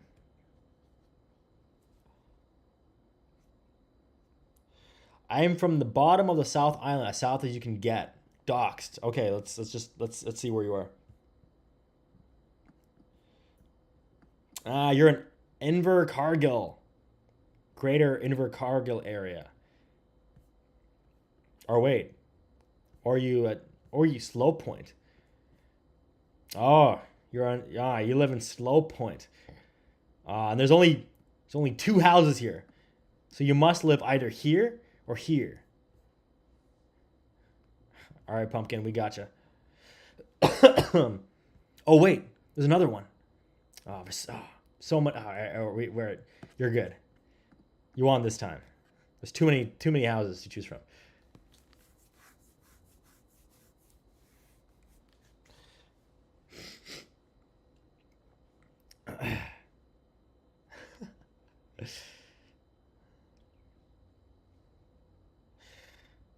Who wants my address? I need a stalker in my life. Seems like it'd be interesting. Yeah, we should also like just give away. You guys, we should also just give away our credit card numbers. That'd also be interesting. You know, what the heck?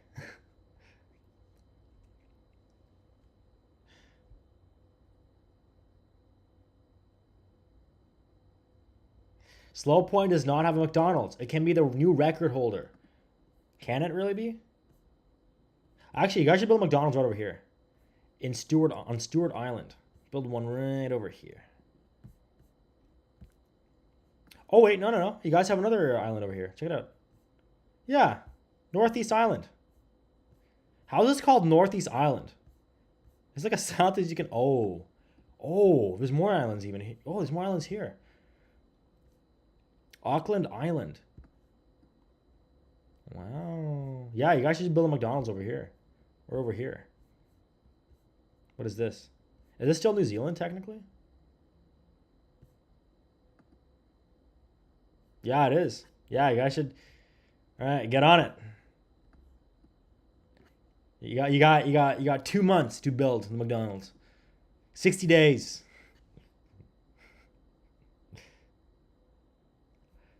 Oh yeah? Disappointment Island.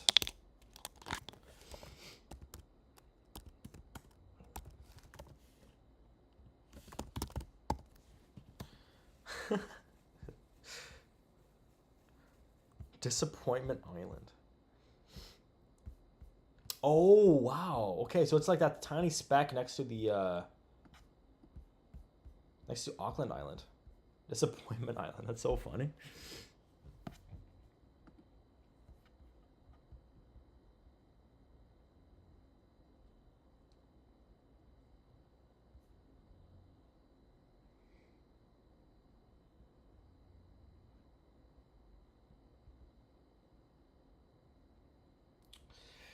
I love these old explorers that just name places certain things that just Disappointment Island. He's like, what the heck? I'm just gonna call it Disappointment Island. I don't even care anymore. There's it reminds me of I was looking at this actually. Yeah, I was looking at this oat milk. It was really delicious. No, I was looking at Australia. I was trying to like research Australia just because I was like, oh, it's really interesting. Let's see what it has to offer. And I found out that Australia has this place called where is it? It's called Lake Disappointment, I think. Yeah, over here. Yeah. They have Lake Disappointment, which I found really funny. So same thing as the island.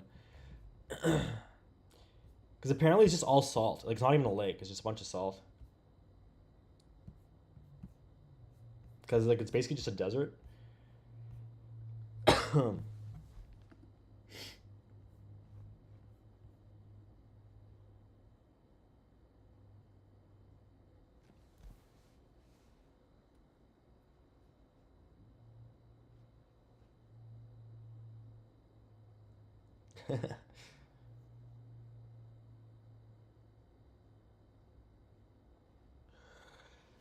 Yeah, no, my friend recently moved to Alice Springs in the middle of Australia. It was over 40 uh, Celsius outside in January. Yeah, that's it's pretty hot. It's pretty hot. Yeah, I like Australia. It just seems like the polar opposite of Canada. Like Canada seems like very like cold Commonwealth country, and then Australia just seems like a cold or a very hot Commonwealth country. But there's like, and I guess New Zealand is like the middle ground actually. Except it kind of it's obviously closer to Australia, but like that's interesting. I want to zoom in just a little bit. How do I? Okay, I'm curious. The temperature. Okay, and I wanted to go Celsius because I don't understand Fahrenheit that well. I don't even know how do you do Celsius on this weather thing.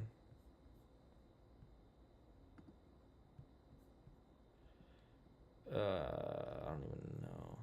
Wait, let me check one more time. Here we go. Temperature. Uh, Alice Springs is fine. 26 degrees. What's the worst that could happen? At least you're not over here. Oh my god. I would not want to live there.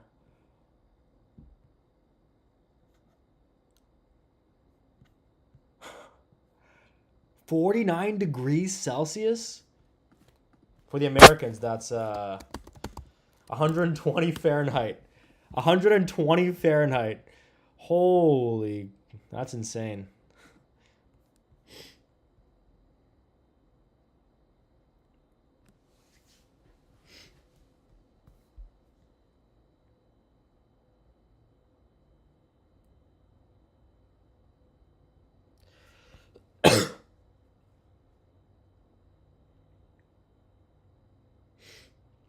An entry-level private island located in a remote area of a province like Nova Scotia, British Columbia could be available for 200,000 to 500,000. Cheaper than an apartment in GTA. So you can literally buy an island in Canada for cheaper. That's like not in a um oh I guess remote. So I guess yeah, it is remote. But still, cheaper than an apartment in GTA. The average apartment in GTA is like $500,000. GTA is Toronto, by the way, guys.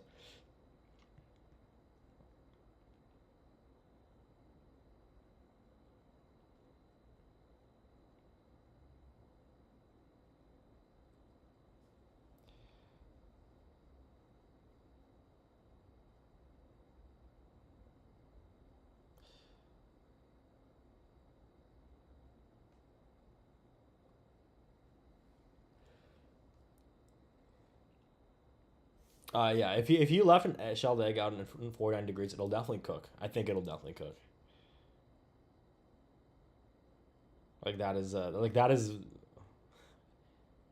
think it's kind of weather that like if you're outside for that long, like without a hat or anything, like just like outside for like a couple hours, like it might be like a health hazard. Like you might just die. Because I know I was reading about Dubai. A lot of maybe not Dubai, but like some like really hot. Oh, I guess Mecca. I think Mecca, Saudi Arabia. A lot of the construction goes on from like 5 a.m. to like, and it just ends at like 10 a.m. or something, or 11 a.m. Because past that, when it gets into like the afternoon temperatures, like 2 p.m., 3 p.m., it just gets like, you can literally just die. That's how hot it is, which is crazy.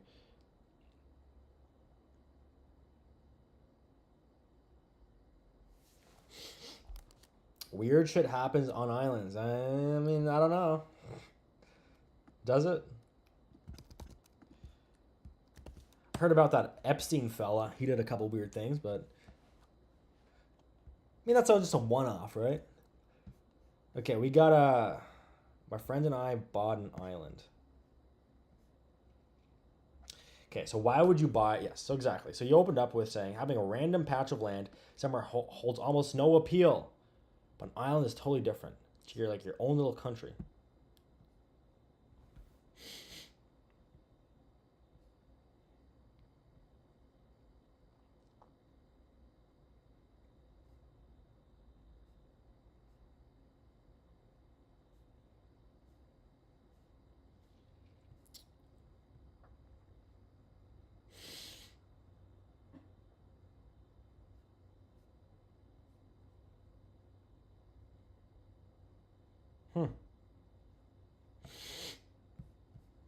Wow. Yeah, I guess I didn't include where their island was for. That's probably good, but that's crazy actually. It's funny how many of us just want to escape from society as it is right now. We have all this infrastructure, but we're like, there's a lot of people around us. I wanna have my own. I wanna be like the king slash queen of my own island, my own piece of land.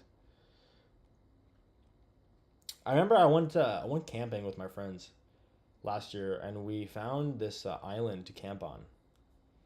And it was like just the fact that it's like you really do feel like it's your island because when you're in a suburb or you have people around you, even if you're out in the country and you're just like drive if like I would think like you have a sense of ownership over your land, but you still see other people around you. Still see roads and this infrastructure that's not yours. But on an island, like this totally uninhabited island, like it's just a bunch of potential, and it's just you, and whatever you decide to put into it. Um, and so it's basically like Minecraft IRL if you really think about it. And I literally just read you literally play Minecraft IRL for only 300,000. I might have seen your comment in my periphery and just it's like hey, that's an original thought.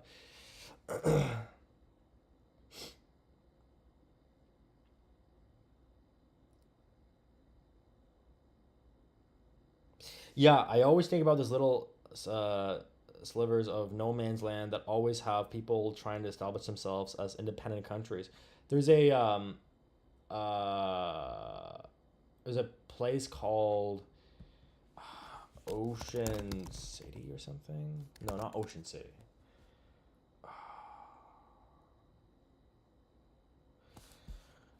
Place near UK that is its own country. I don't know. There's a bunch of places. Sealand. There we go. Sealand. This place.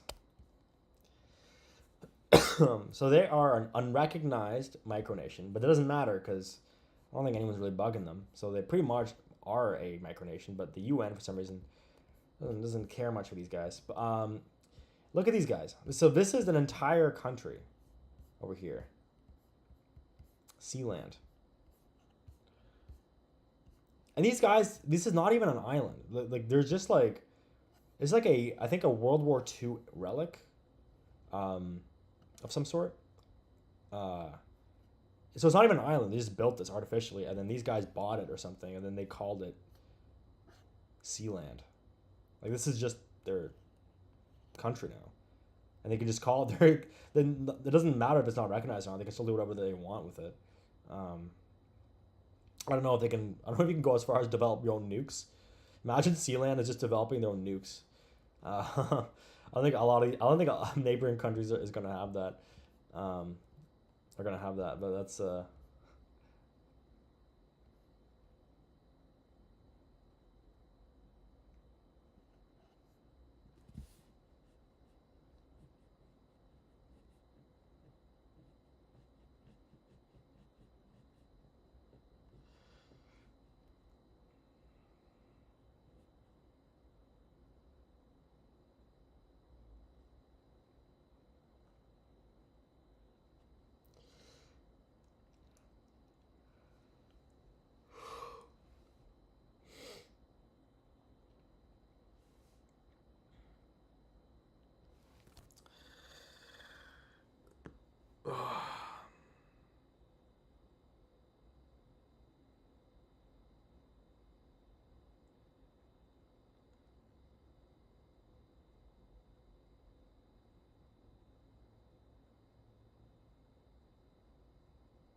but yeah, that's pretty cool.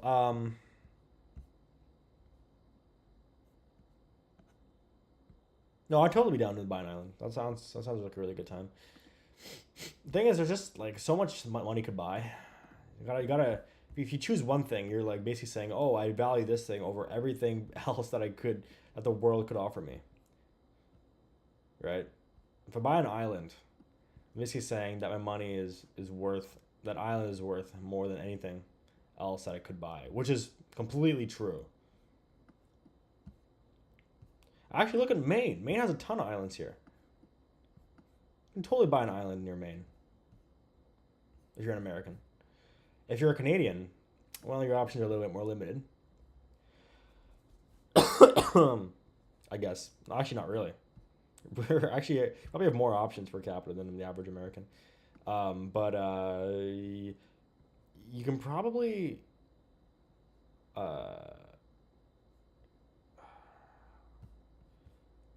Where are the Thousand Islands? I think they're around here. You can probably buy an island around here. Probably for not that expensive. And you're still like relatively close to civilization if you want it.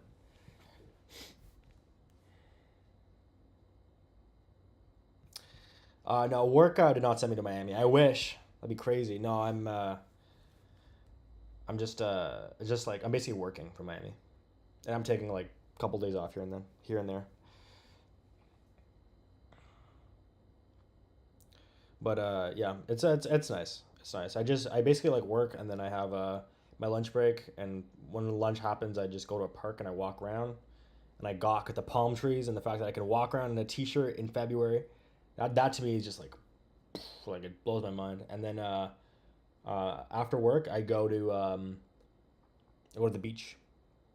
Sometimes I get off a bit early, like 4:30, sometimes even 4. Then I go to the beach and yeah, just explore the city. Um, there was this thing about getting a lighthouse off coast of Maine, except part of the deal was you couldn't live in it, just maintain it. What's the point of that? It's like the worst deal ever. Hey, you could totally buy this thing, and you're going to be totally a legal owner of it. But here's the thing: you can't actually do anything with it. You gotta you can't like do use it for anything. I guess you could like capitalize it and like get people to go into the lighthouse if they want and pay money for that. But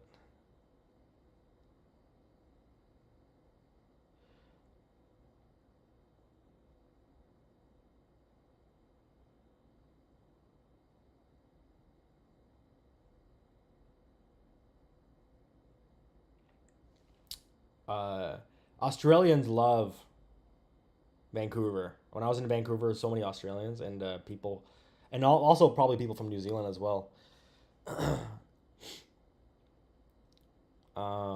Probably because it's like not it's like the closest point in Canada that you can go to, and you're still within like the Commonwealth circle. Um, Canadians love Florida, especially Quebecers. Quebecers love Florida. I've seen so many people with like Quebec license plate here. And like I see for every 10 Quebec license plates, I see one Ontario license plate, which is hilarious to me. Like people in Ontario just don't go to Florida for some reason, for the most part, as much as people in Quebec.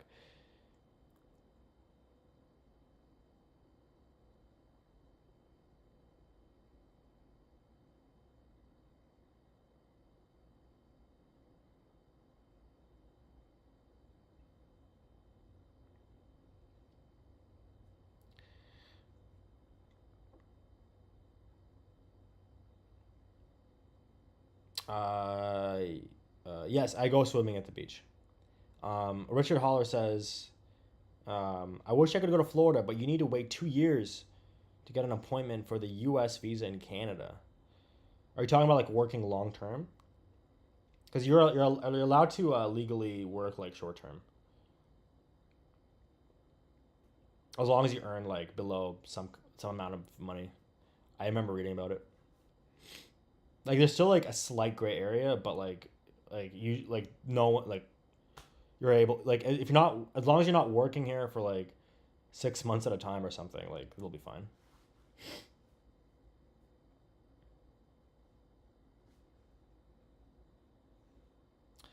Sherry says, "Wow, the water is cold AF right now. I would perish." The water is really warm in in Miami. The water is as warm as the Ottawa River gets in the summer right now. It's like 25 Celsius or something. Miami, uh, beach water temperature now. Look, 75 Fahrenheit, 75 F2C. Okay, that's not too warm actually.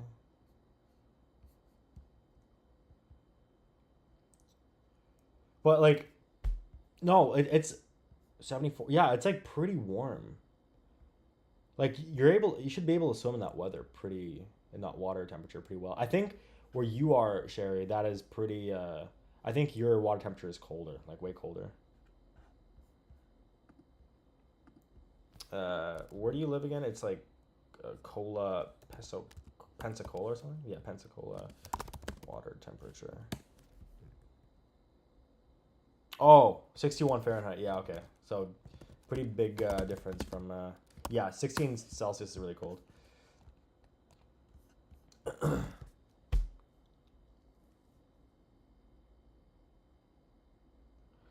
To work short term, is it like for duration of a visitor visa, like 3 months maximum, then you got to go home? So in Canada, you don't need to get a visa.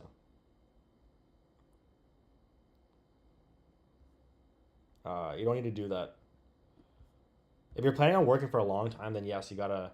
Or if you're planning on like doing business or whatever, then yeah. But with the U.S., it's like as far as I know, it's like it's a bit of a gray area in like some respects, but like it's generally considered like more than okay, like to just work from U.S. Um, for like a short periods of time.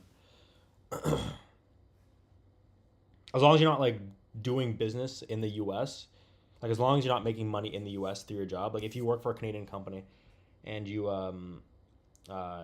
just happen to be in the U.S. for the purpose of leisure, then that's fine, right? But if you're making money in the U.S., then that's becomes a problem, and you need to get like a business visa or whatever.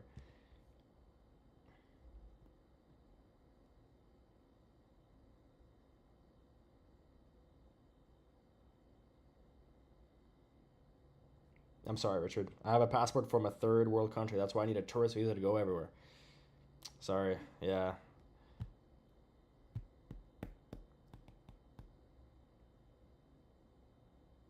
Yeah. I wish we could just like go places more easily. I guess borders are a thing, eh? Oh, I meant like 90 days visa free. Okay.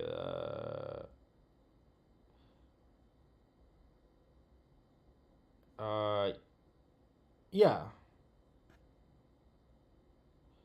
I don't know. I don't know like how visitor visas work. I've never gotten that. I've never gotten a visa going to the U.S.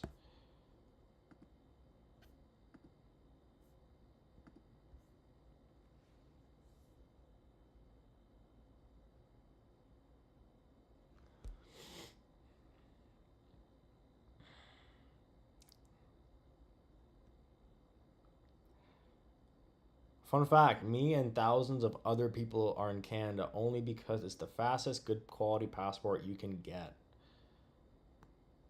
For now,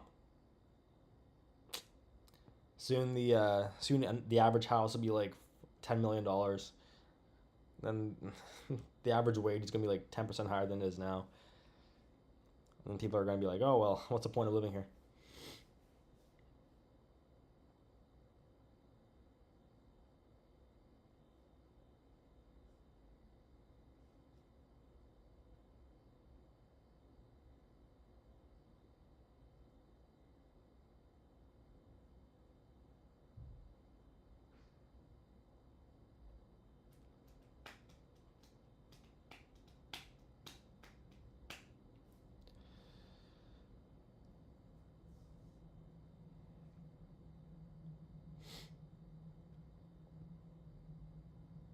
Canada's only 3 years for passport speedrun. Wow, that makes a lot of sense for why housing is like completely out of control now.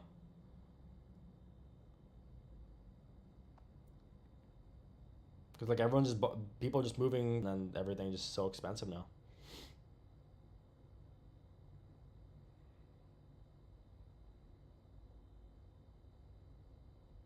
Hey Lumina, how's it going? Glad you're on.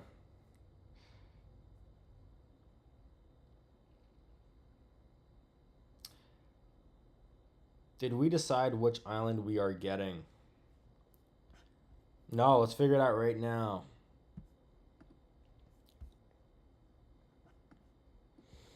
Um, what about this one? Let's get this island. This is like a pretty big island, but I don't think anyone lives here. Look, I don't think anyone lives here. Who lives here?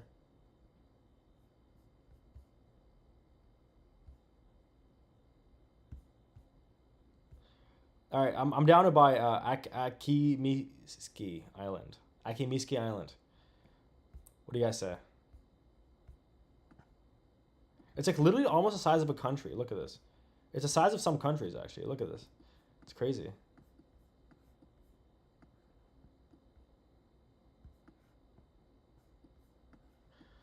It's a size. Is it a size? It could be the size of Luxembourg, I think.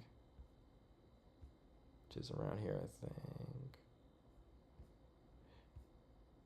Where's Luxembourg? Oh, or this country over here. It's way bigger than this country. Yeah, I'm down for that one. The island just in James, the island in James Bay, Canada.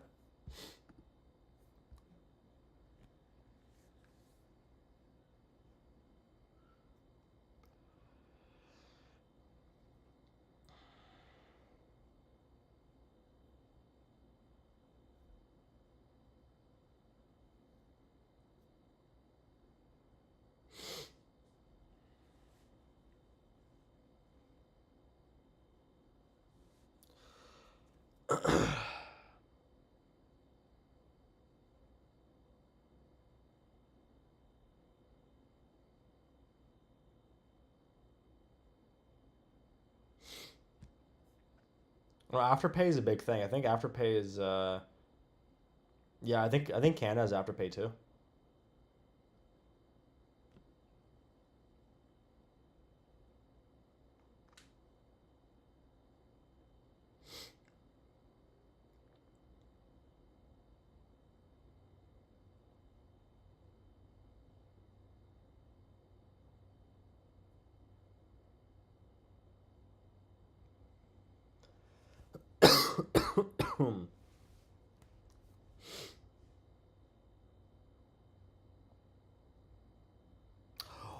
Oh, that's a genius idea. Make the ironic Ray 4 at the bottom of a cave. That's genius. Such a good idea. Just a bunch of reverb. You can't even hear the music properly. That's genius. That's actually such a good idea. Oh, I genuinely want to do that now. In the summer, I know there's a bunch of caves in Ottawa, or near Ottawa, and I'm just like thinking about it now. Like maybe we can do like a ironic rave cave stream,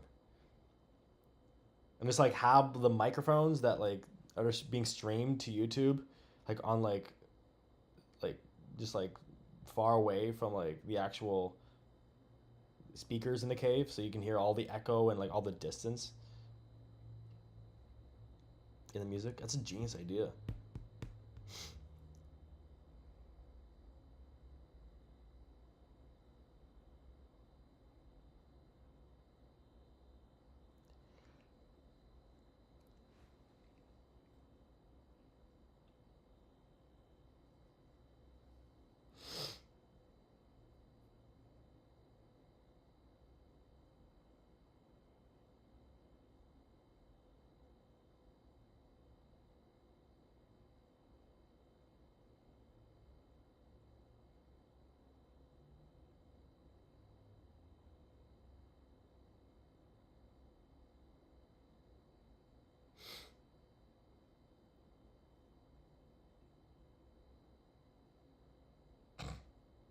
Throw it at the Mariana Caverns. I don't know what that is.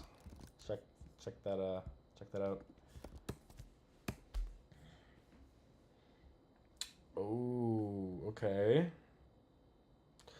Oh, okay. This looks cool. Jackson County. Where's that?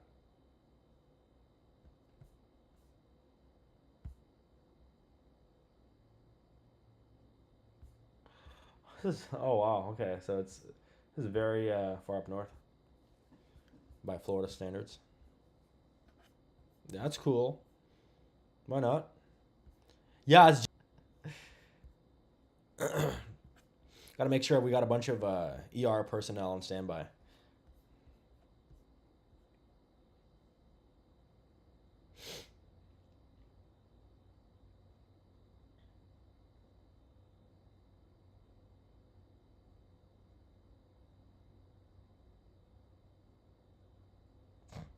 I'll be 1 second, guys.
Hey guys, Chloe here.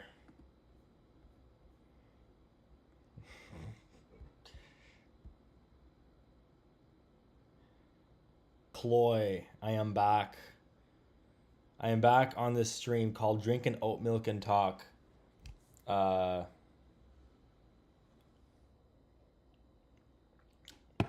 this is what I do. This is what I did this whole stream. Mmm. Great oat milk. Now I'm gonna talk about some stuff. And then I went like, mmm. Great oat. Is that cup full of genuine oat milk? Well, that's a mystery. It's a mystery I won't let out. What if this whole thing? What if I filled this with orange juice instead, and I've just been drinking a nice cold glass of OJ this whole time, totally deceiving you guys.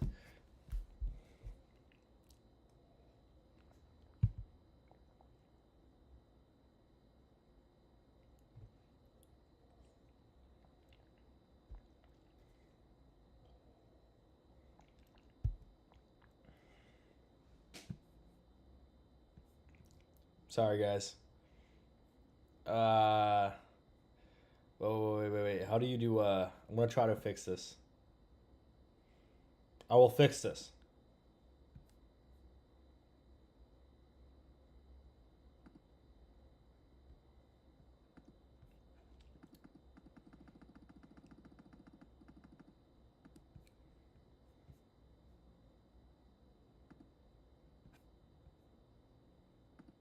Is it better?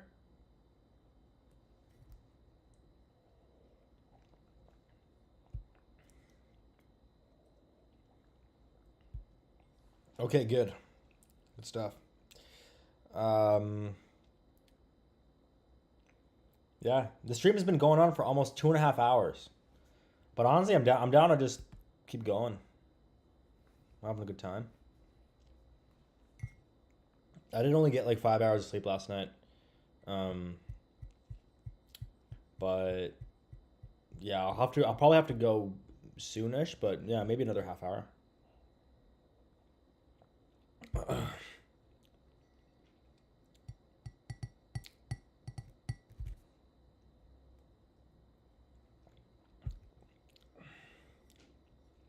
Yeah, the Wi-Fi here at this Airbnb is good, but then sometimes it's just it's not as good as the Wi-Fi we have there back in Canada. You know, Canada has some solid Wi-Fi. It's very very quality.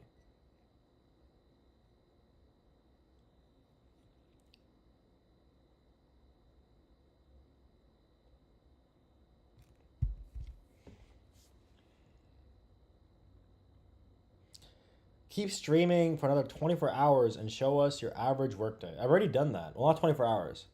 I've done a stream where I work in my job for 8 hours. Actually, let's watch that.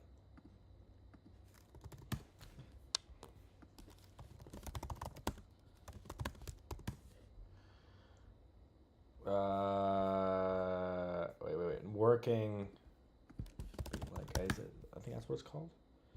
Yes.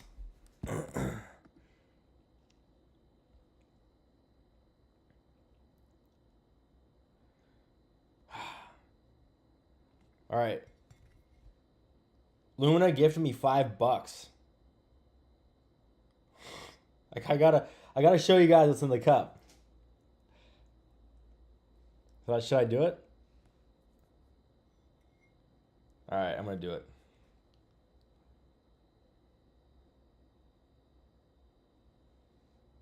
I've I have been drinking oat milk actually. It's almost done. There's not much left, but maybe some more.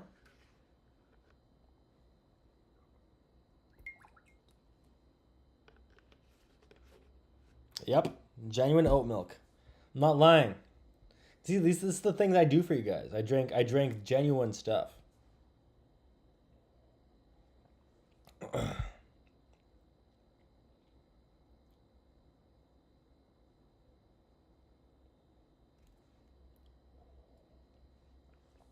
Yeah. Okay. Now that there's 9 of you here, check this out. Um, I got. I don't know if you guys have heard of this, but this is Planet oat milk. Check this out. This is, as a Canadian, this just blows my mind. I've never had oat milk this good. It's extra creamy original, and it's an excellent source of calcium and vitamins A and D. So, so what you got in America? You get really good quality oat milk as an American citizen.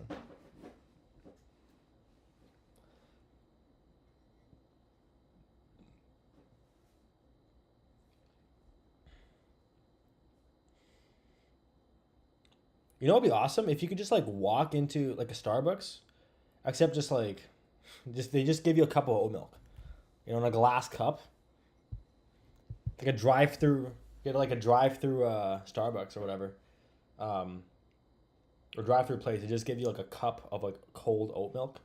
Damn, that would hit the spot. Legit.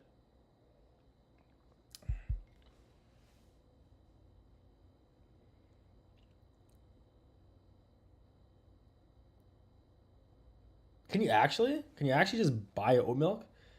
No, but it's like you can order milk at Starbucks, but I don't think it's a I don't know if it's like a common thing. Like I don't know if people are like, you know what, like I'm gonna go out and buy some milk today at Starbucks. I feel like most people are just unaware of that. But I'm talking about like a mainstream way, like a mainstream place. That's like what they do.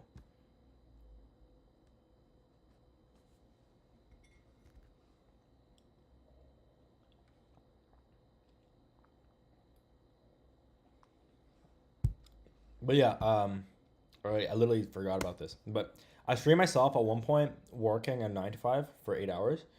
So I'm just like working. And then you can see Mini Pasla is here. It says 2 years ago. Mini Pasla is still here. It's crazy. You guys are very dedicated. Very loyal fans.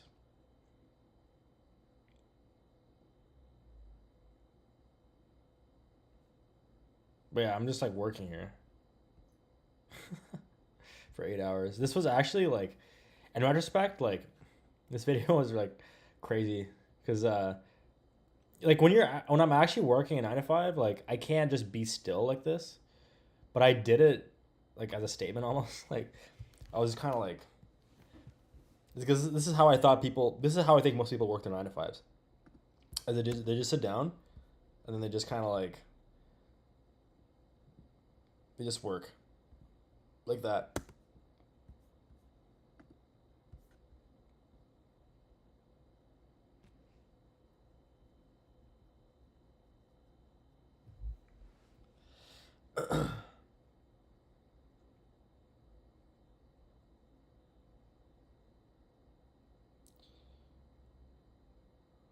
Starbucks failed here and in Australia, and they blamed us for it because our coffee culture was pre-established and too strong. That's actually extremely based. That's actually extremely based. Good for you guys. That's awesome.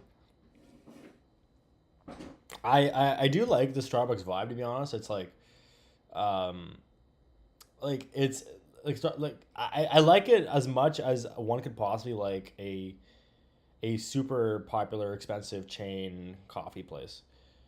Like it's a cool place to just go in and like work and whatever, but especially if you want something familiar. Um, but yeah, I think the world would objectively be a better place if every single Starbucks was just replaced by like an independent coffee shop. Fun fact: I got introduced to the Chloe channel before the Dreg channel. That's crazy. Do you remember your first video?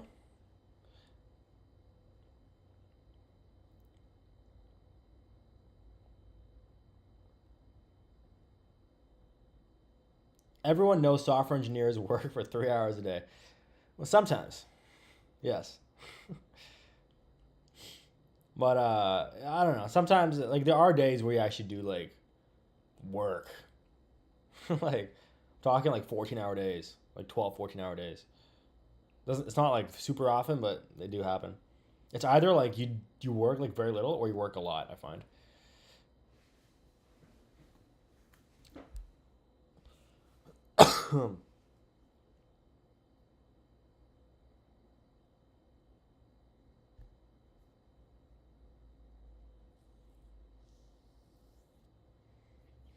Work from home 9 to 5 makes me sad sometimes, but also no one is there to tell me not to nap at 10:20 a.m.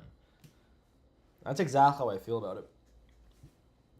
But I'm not too sad about the work from home 9 to 5 whenever our job introduced 2 mandatory work days a year, or oh, not a year, I wish, a week. Um, and that actually helped a lot because like I got to see my coworkers, and then I got to kind of experience like appreciating not going to work and just staying home and working. Like, cause after like when COVID hit, I got too used to just working from home and not going to work at all, cause you couldn't because COVID was a thing. Um, so yeah,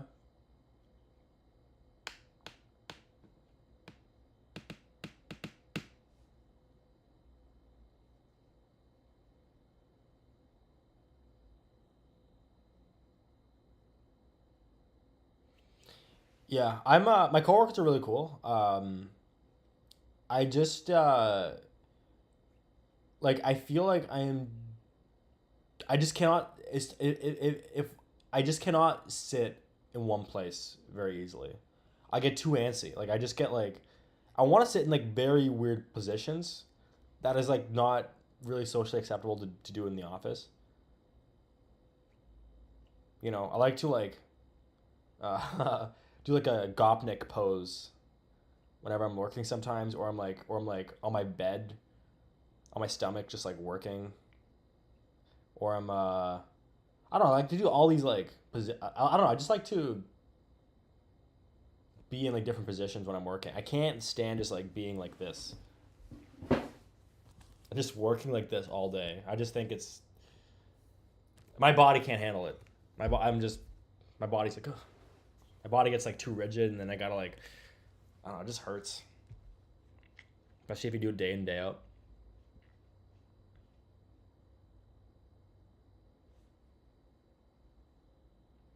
Oh no way! It was reacting to your first tutorial, not the first one, not the grape slave one. Wow, that one's a throwback. Wow, I can't believe you saw that one. Yeah, that one's a classic. That is a really fun fact, actually.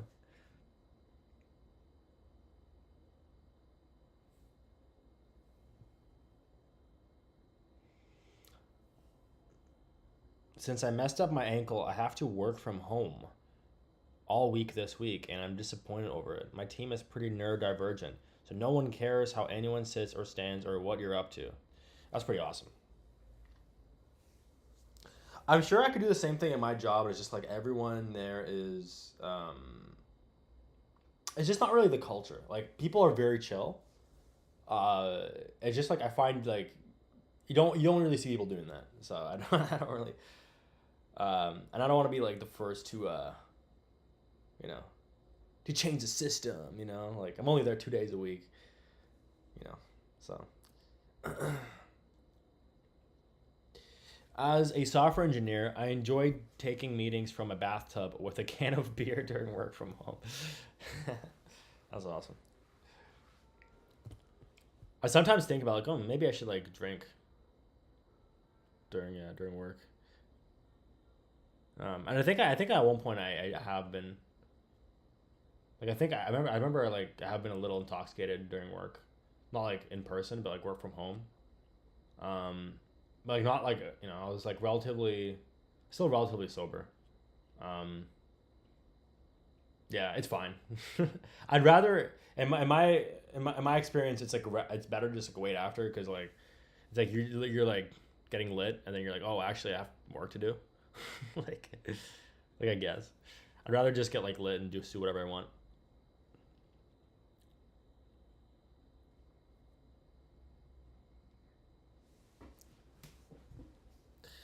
What do you like to drink? That is a really good question. Yeah, I don't know. I really don't know what I like to drink. It's a big question that's very top of my mind right now. Mm, so good. But yeah, I have no idea. I have to really think about that one.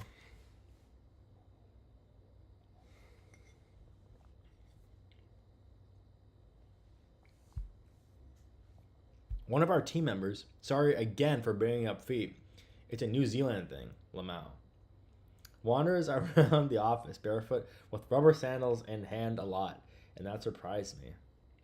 That's cool. It seems like that side of the world is just very chill. Like people are just seem very, very chill because especially because like you guys are used to this kind of temperatures of it being like pretty hot, so you guys can just like like stroll in with like shorts and like sandals and like flip flops or whatever, and people are gonna be like, okay, cool. That's just that's because that's just how life is.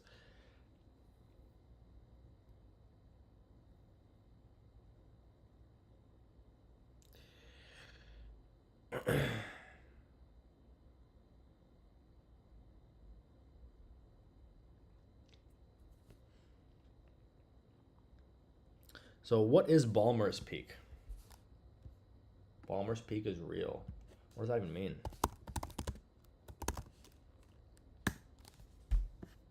Oh, it's this thing. Yeah. Yeah, okay. Classic. Didn't know the word for that.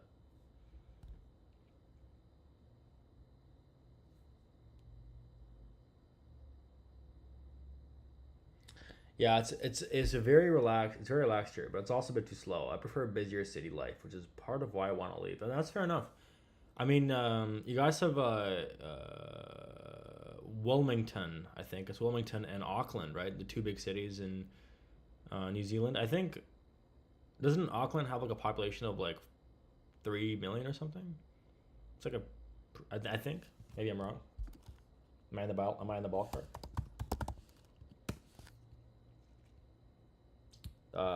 Metropolitan area, only 1 point. That's wait, that's even smaller than Ottawa. Greater Auckland area population. Oh wow, okay. So it's oh no, it's a little bigger than Ottawa actually.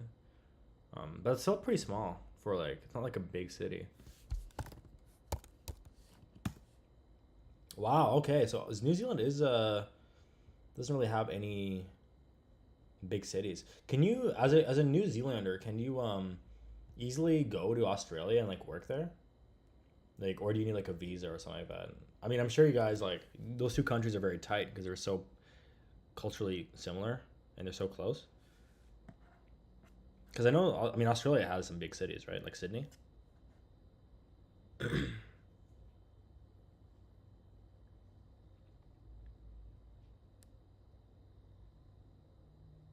I'm in Wellington now, but it's very small actually.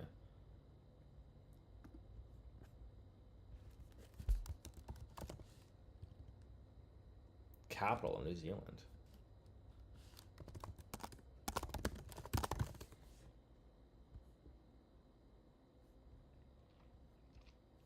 Wow, yeah, 500,000 is not a lot. Hmm.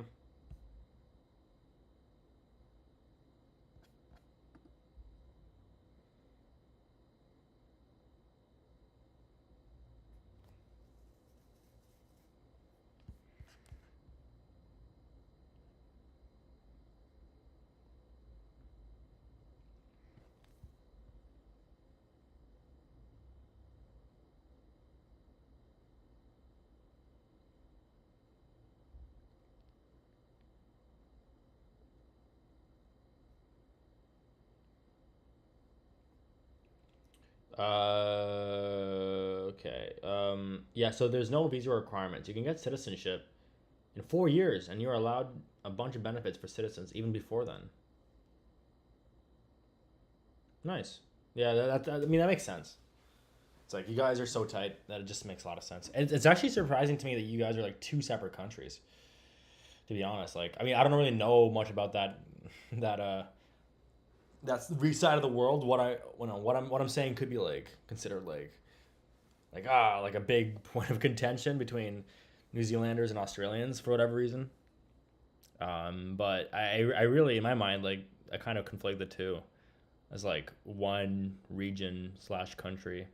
Just probably better off to be as like one country, maybe.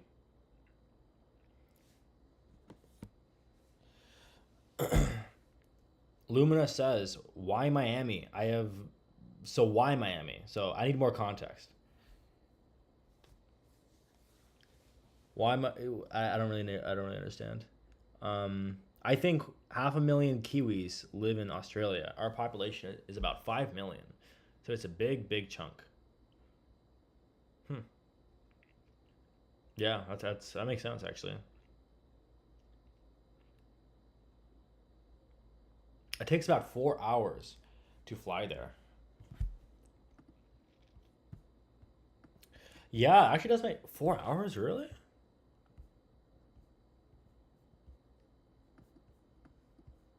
I guess like oh wow yeah actually that does check out. That's crazy. Yeah, that's crazy. Yeah, like I just kind of become desensitized to distances because everything is just so sparse in the Pacific Ocean. Yeah, it's pretty crazy actually.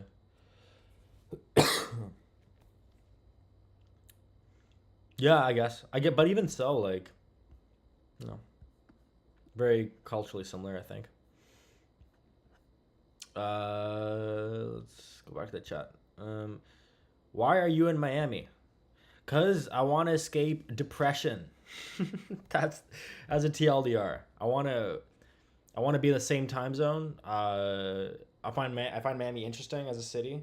I've never been in like an American city with like palm trees and stuff. That's like really warm in the winter. Um, and yeah, so that's why I'm here, and I'm just like basically like working. I'm not really in Miami. I'm actually in Hollywood, so Technically, I'm not in Miami. A lot of people often think the same about Canada and U.S. Why are these two separate countries? Yeah, I guess I don't know. Canada. I mean, as a Canadian, Canada does seem different enough than America for it to be a different country. Um, Even though I think they're like Canada is basically very similar. It's like there's a spectrum between U.S. and Europe, and then Canada would be like um, 2/3 closer to the U.S. and then like have like it's like 2/3 Europe and then 1/3, or 2/3 U.S. and then 1/3 Europe. So, or maybe even more U.S. Maybe it's like 3/4 U.S. and then 1/4 Europe. That's kind of the vibe of Canada.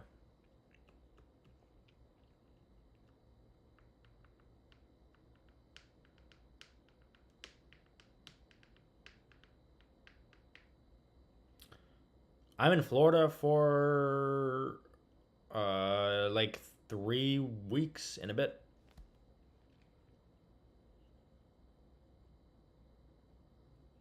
For a very long time, but it's a it's a small price to pay for enduring the cold Canadian winter. It's another tax that we get as Canadians. Is it's like we gotta basically get like half our money taken away already by the government from for like in like with various taxes, and then we also pay a tax with our lives by just having to endure like 6 month cold ass winters. Um, so I refuse to pay that tax. I'm gonna go to go to a warm place during that time.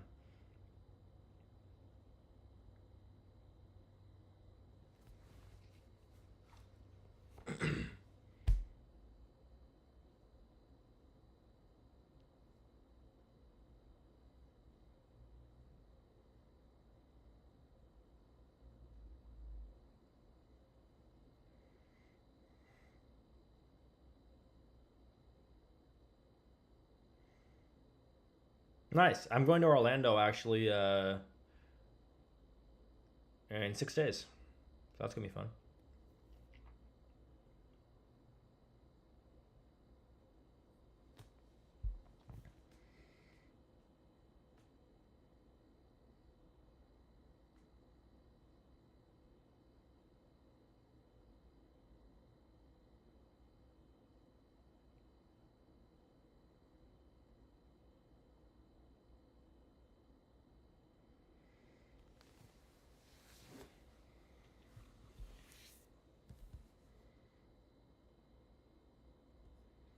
Yeah. So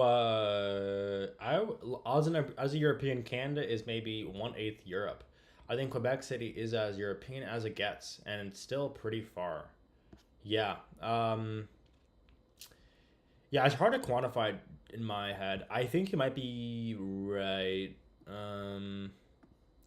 It's just like as a Canadian, going to America sometimes feels kind of jarring. Not like crazy jarring, but like enough where you'd be like, okay, like I'm in America now. Like things are just different. And I get the same feeling in Europe. So I guess for me it's like a little hard to quantify because like in America I get the sense of like, whoa, like this is America. And then Europe I'm like, whoa, where I'm in Europe. Um, I guess like the free healthcare in Canada makes us like some like social programs and high taxes in Canada also make us like closer to Europe in that respect. Um, our architecture, yeah, architecture is basically like 1/8 European by and large. It's like maybe even less. Um, like honestly, at this point, Canada's like its own thing. It's like old Europeans that kind of try to preserve their culture while Europe has progressed. Like Quebec, for example, Quebec is still like old French. It's like 19th century French. Um, it's kind of crude sounding. And then French in France has progressed to be like more modern, or like more what it is now.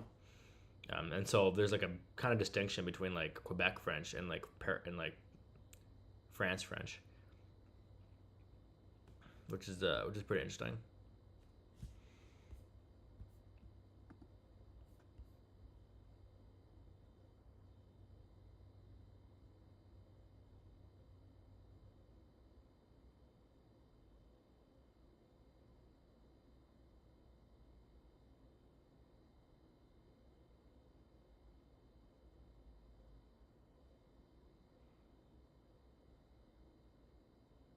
Yo, I got a friend that can get you into Disney for free. Her father-in-law is a Disney exec. Oh, that's pretty crazy actually. So you're going for free to Disney? That's awesome.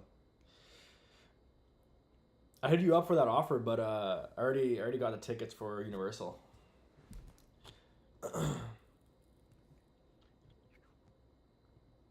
Where in Europe have you been to? I've been this is like I've been to some places, a lot of places when I was a kid. I've been to Paris. I think as a kid, I was in. No, I don't think I've been in Belgium before. Actually, I've been in Amsterdam a few times. Been to Prague, in Czech Republic, or in Czechia. No, they're called. I've been to Austria, I think, at one point. Um, I've been to Ukraine. Um,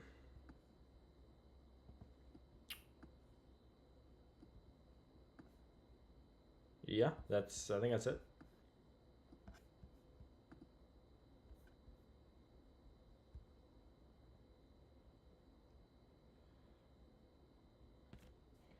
Where have you traveled to that you wouldn't mind living, or even places you haven't been? Um, it's a very subjective kind of opinion because I'm pretty used to Canada at this point. Like I'm pretty used to like, I don't I like a place that that hasn't that's culturally similar to what I'm already used to.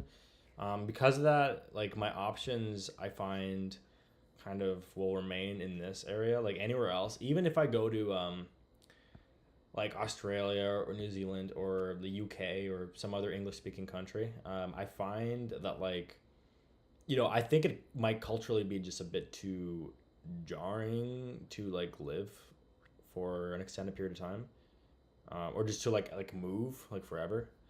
Um, so yeah, I think I think I'd be down to move to the U.S. somewhere. Ideally somewhere where it isn't like brutally cold every winter.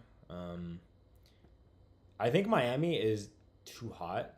I'm only here, in February, and it's like we've had days where it was like 26, 27 degrees or like 80, 81 Fahrenheit basically, and it's like in the winter in like February. So it's kind of a not a great sign for the summer when it gets like way hotter.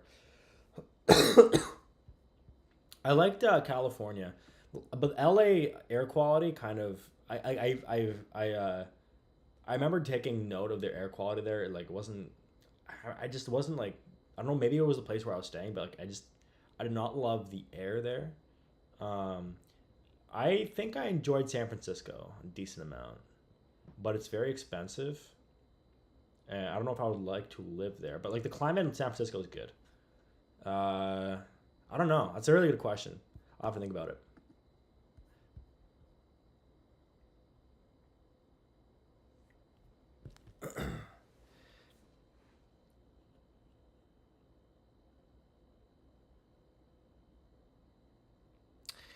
Richard says, I don't know about free healthcare in Canadian government. I still can't find me a family doctor after 1.5 years, and the wait times are horrible even for ER. My experience is biased, but others say it's a joke too.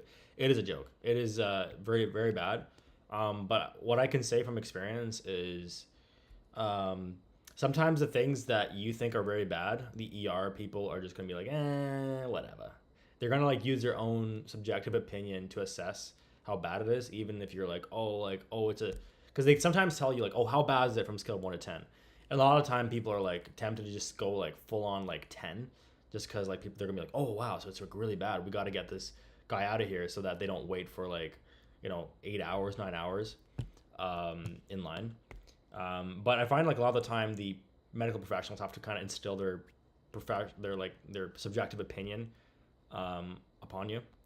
But yeah, I have a really good experience with the Canadian hospital actually. um, a month and a half ago, I was I was setting up for a rave, and I had like a light strip near the ceiling, and I was taking the light strip down for use in the rave, and then I got some popcorn ceiling in my eye, and like it just got in my eye and it hurt for a bit, and then it was fine for like an hour, and then I just started like it just felt like it started hurting a lot, and then like I thought there was something in my eye. I thought it was like the popcorn ceiling was still in my eye. Um, Anyways, long story short, it like was brutal, and then the next day when I woke up, it was like very bad, and then I went in the hospital, and I didn't wait for longer than 3 minutes between stages. They saw me, and then they're like, "All right, here, go ahead, like just keep going, like sit down," and then 2 minutes later, they're like, "All right, get up, go here." So I waited maybe like 10 minutes before actually seeing a doctor in that entire process. So it really I was talking to my friends about this, who are like in med school, and then they're like, yeah, like it really depends on the severity of like the thing. But like sometimes you hear stories like where people like our ER system by and large is a joke. Like some people, like a lot of people die still. Like waiting for the ER. Like we have reports of people dying waiting for the ER, but that's it's not like super often, but like it does happen. So yeah, it still has a lot of problems, but what I will say, like, I don't know, given my experience like a month and a half ago, I'm not as quick to bash the Canadian healthcare system, because they actually did help me a lot at that time.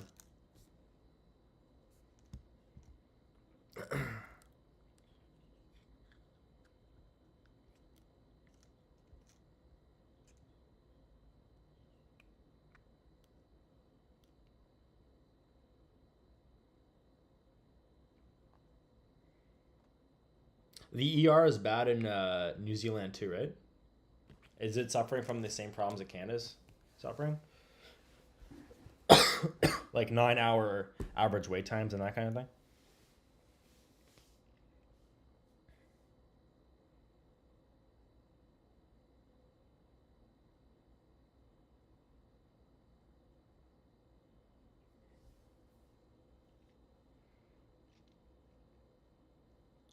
The white guy with dreads and a guitar outside the coffee shop is now rapping over two repeating chords, and it's been like this for the last 10 minutes. That's crazy. Here it's 12:41 a.m. and in New Zealand it is what time is it there?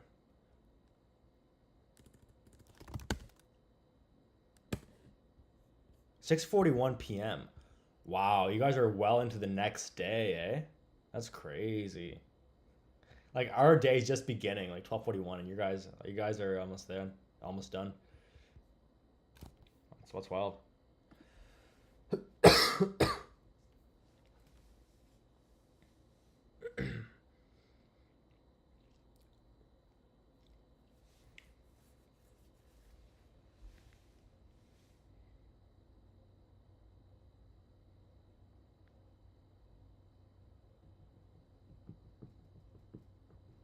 I know my eye is good now. My eye recovered pretty quickly.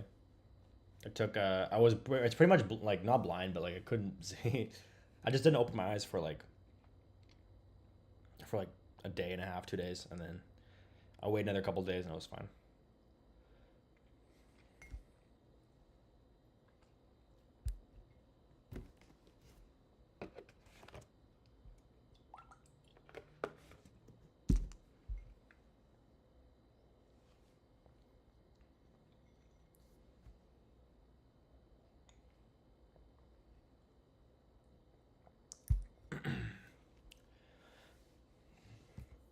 All right, everyone.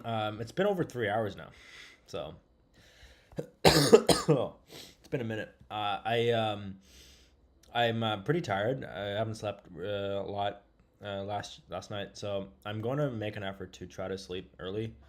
this time around, so tomorrow's good. So yeah, I'm gonna hop off the stream now ish. Thanks everyone for hopping on. Hope you guys liked the oat milk discussion and all the other, you know, side discussions that happened that were derived from that after. Yeah, hope you guys have a great rest of your day. And yeah, gonna do these more often. And I say that every single time, but um, yeah, might be fun. All right, take care, guys. Bye.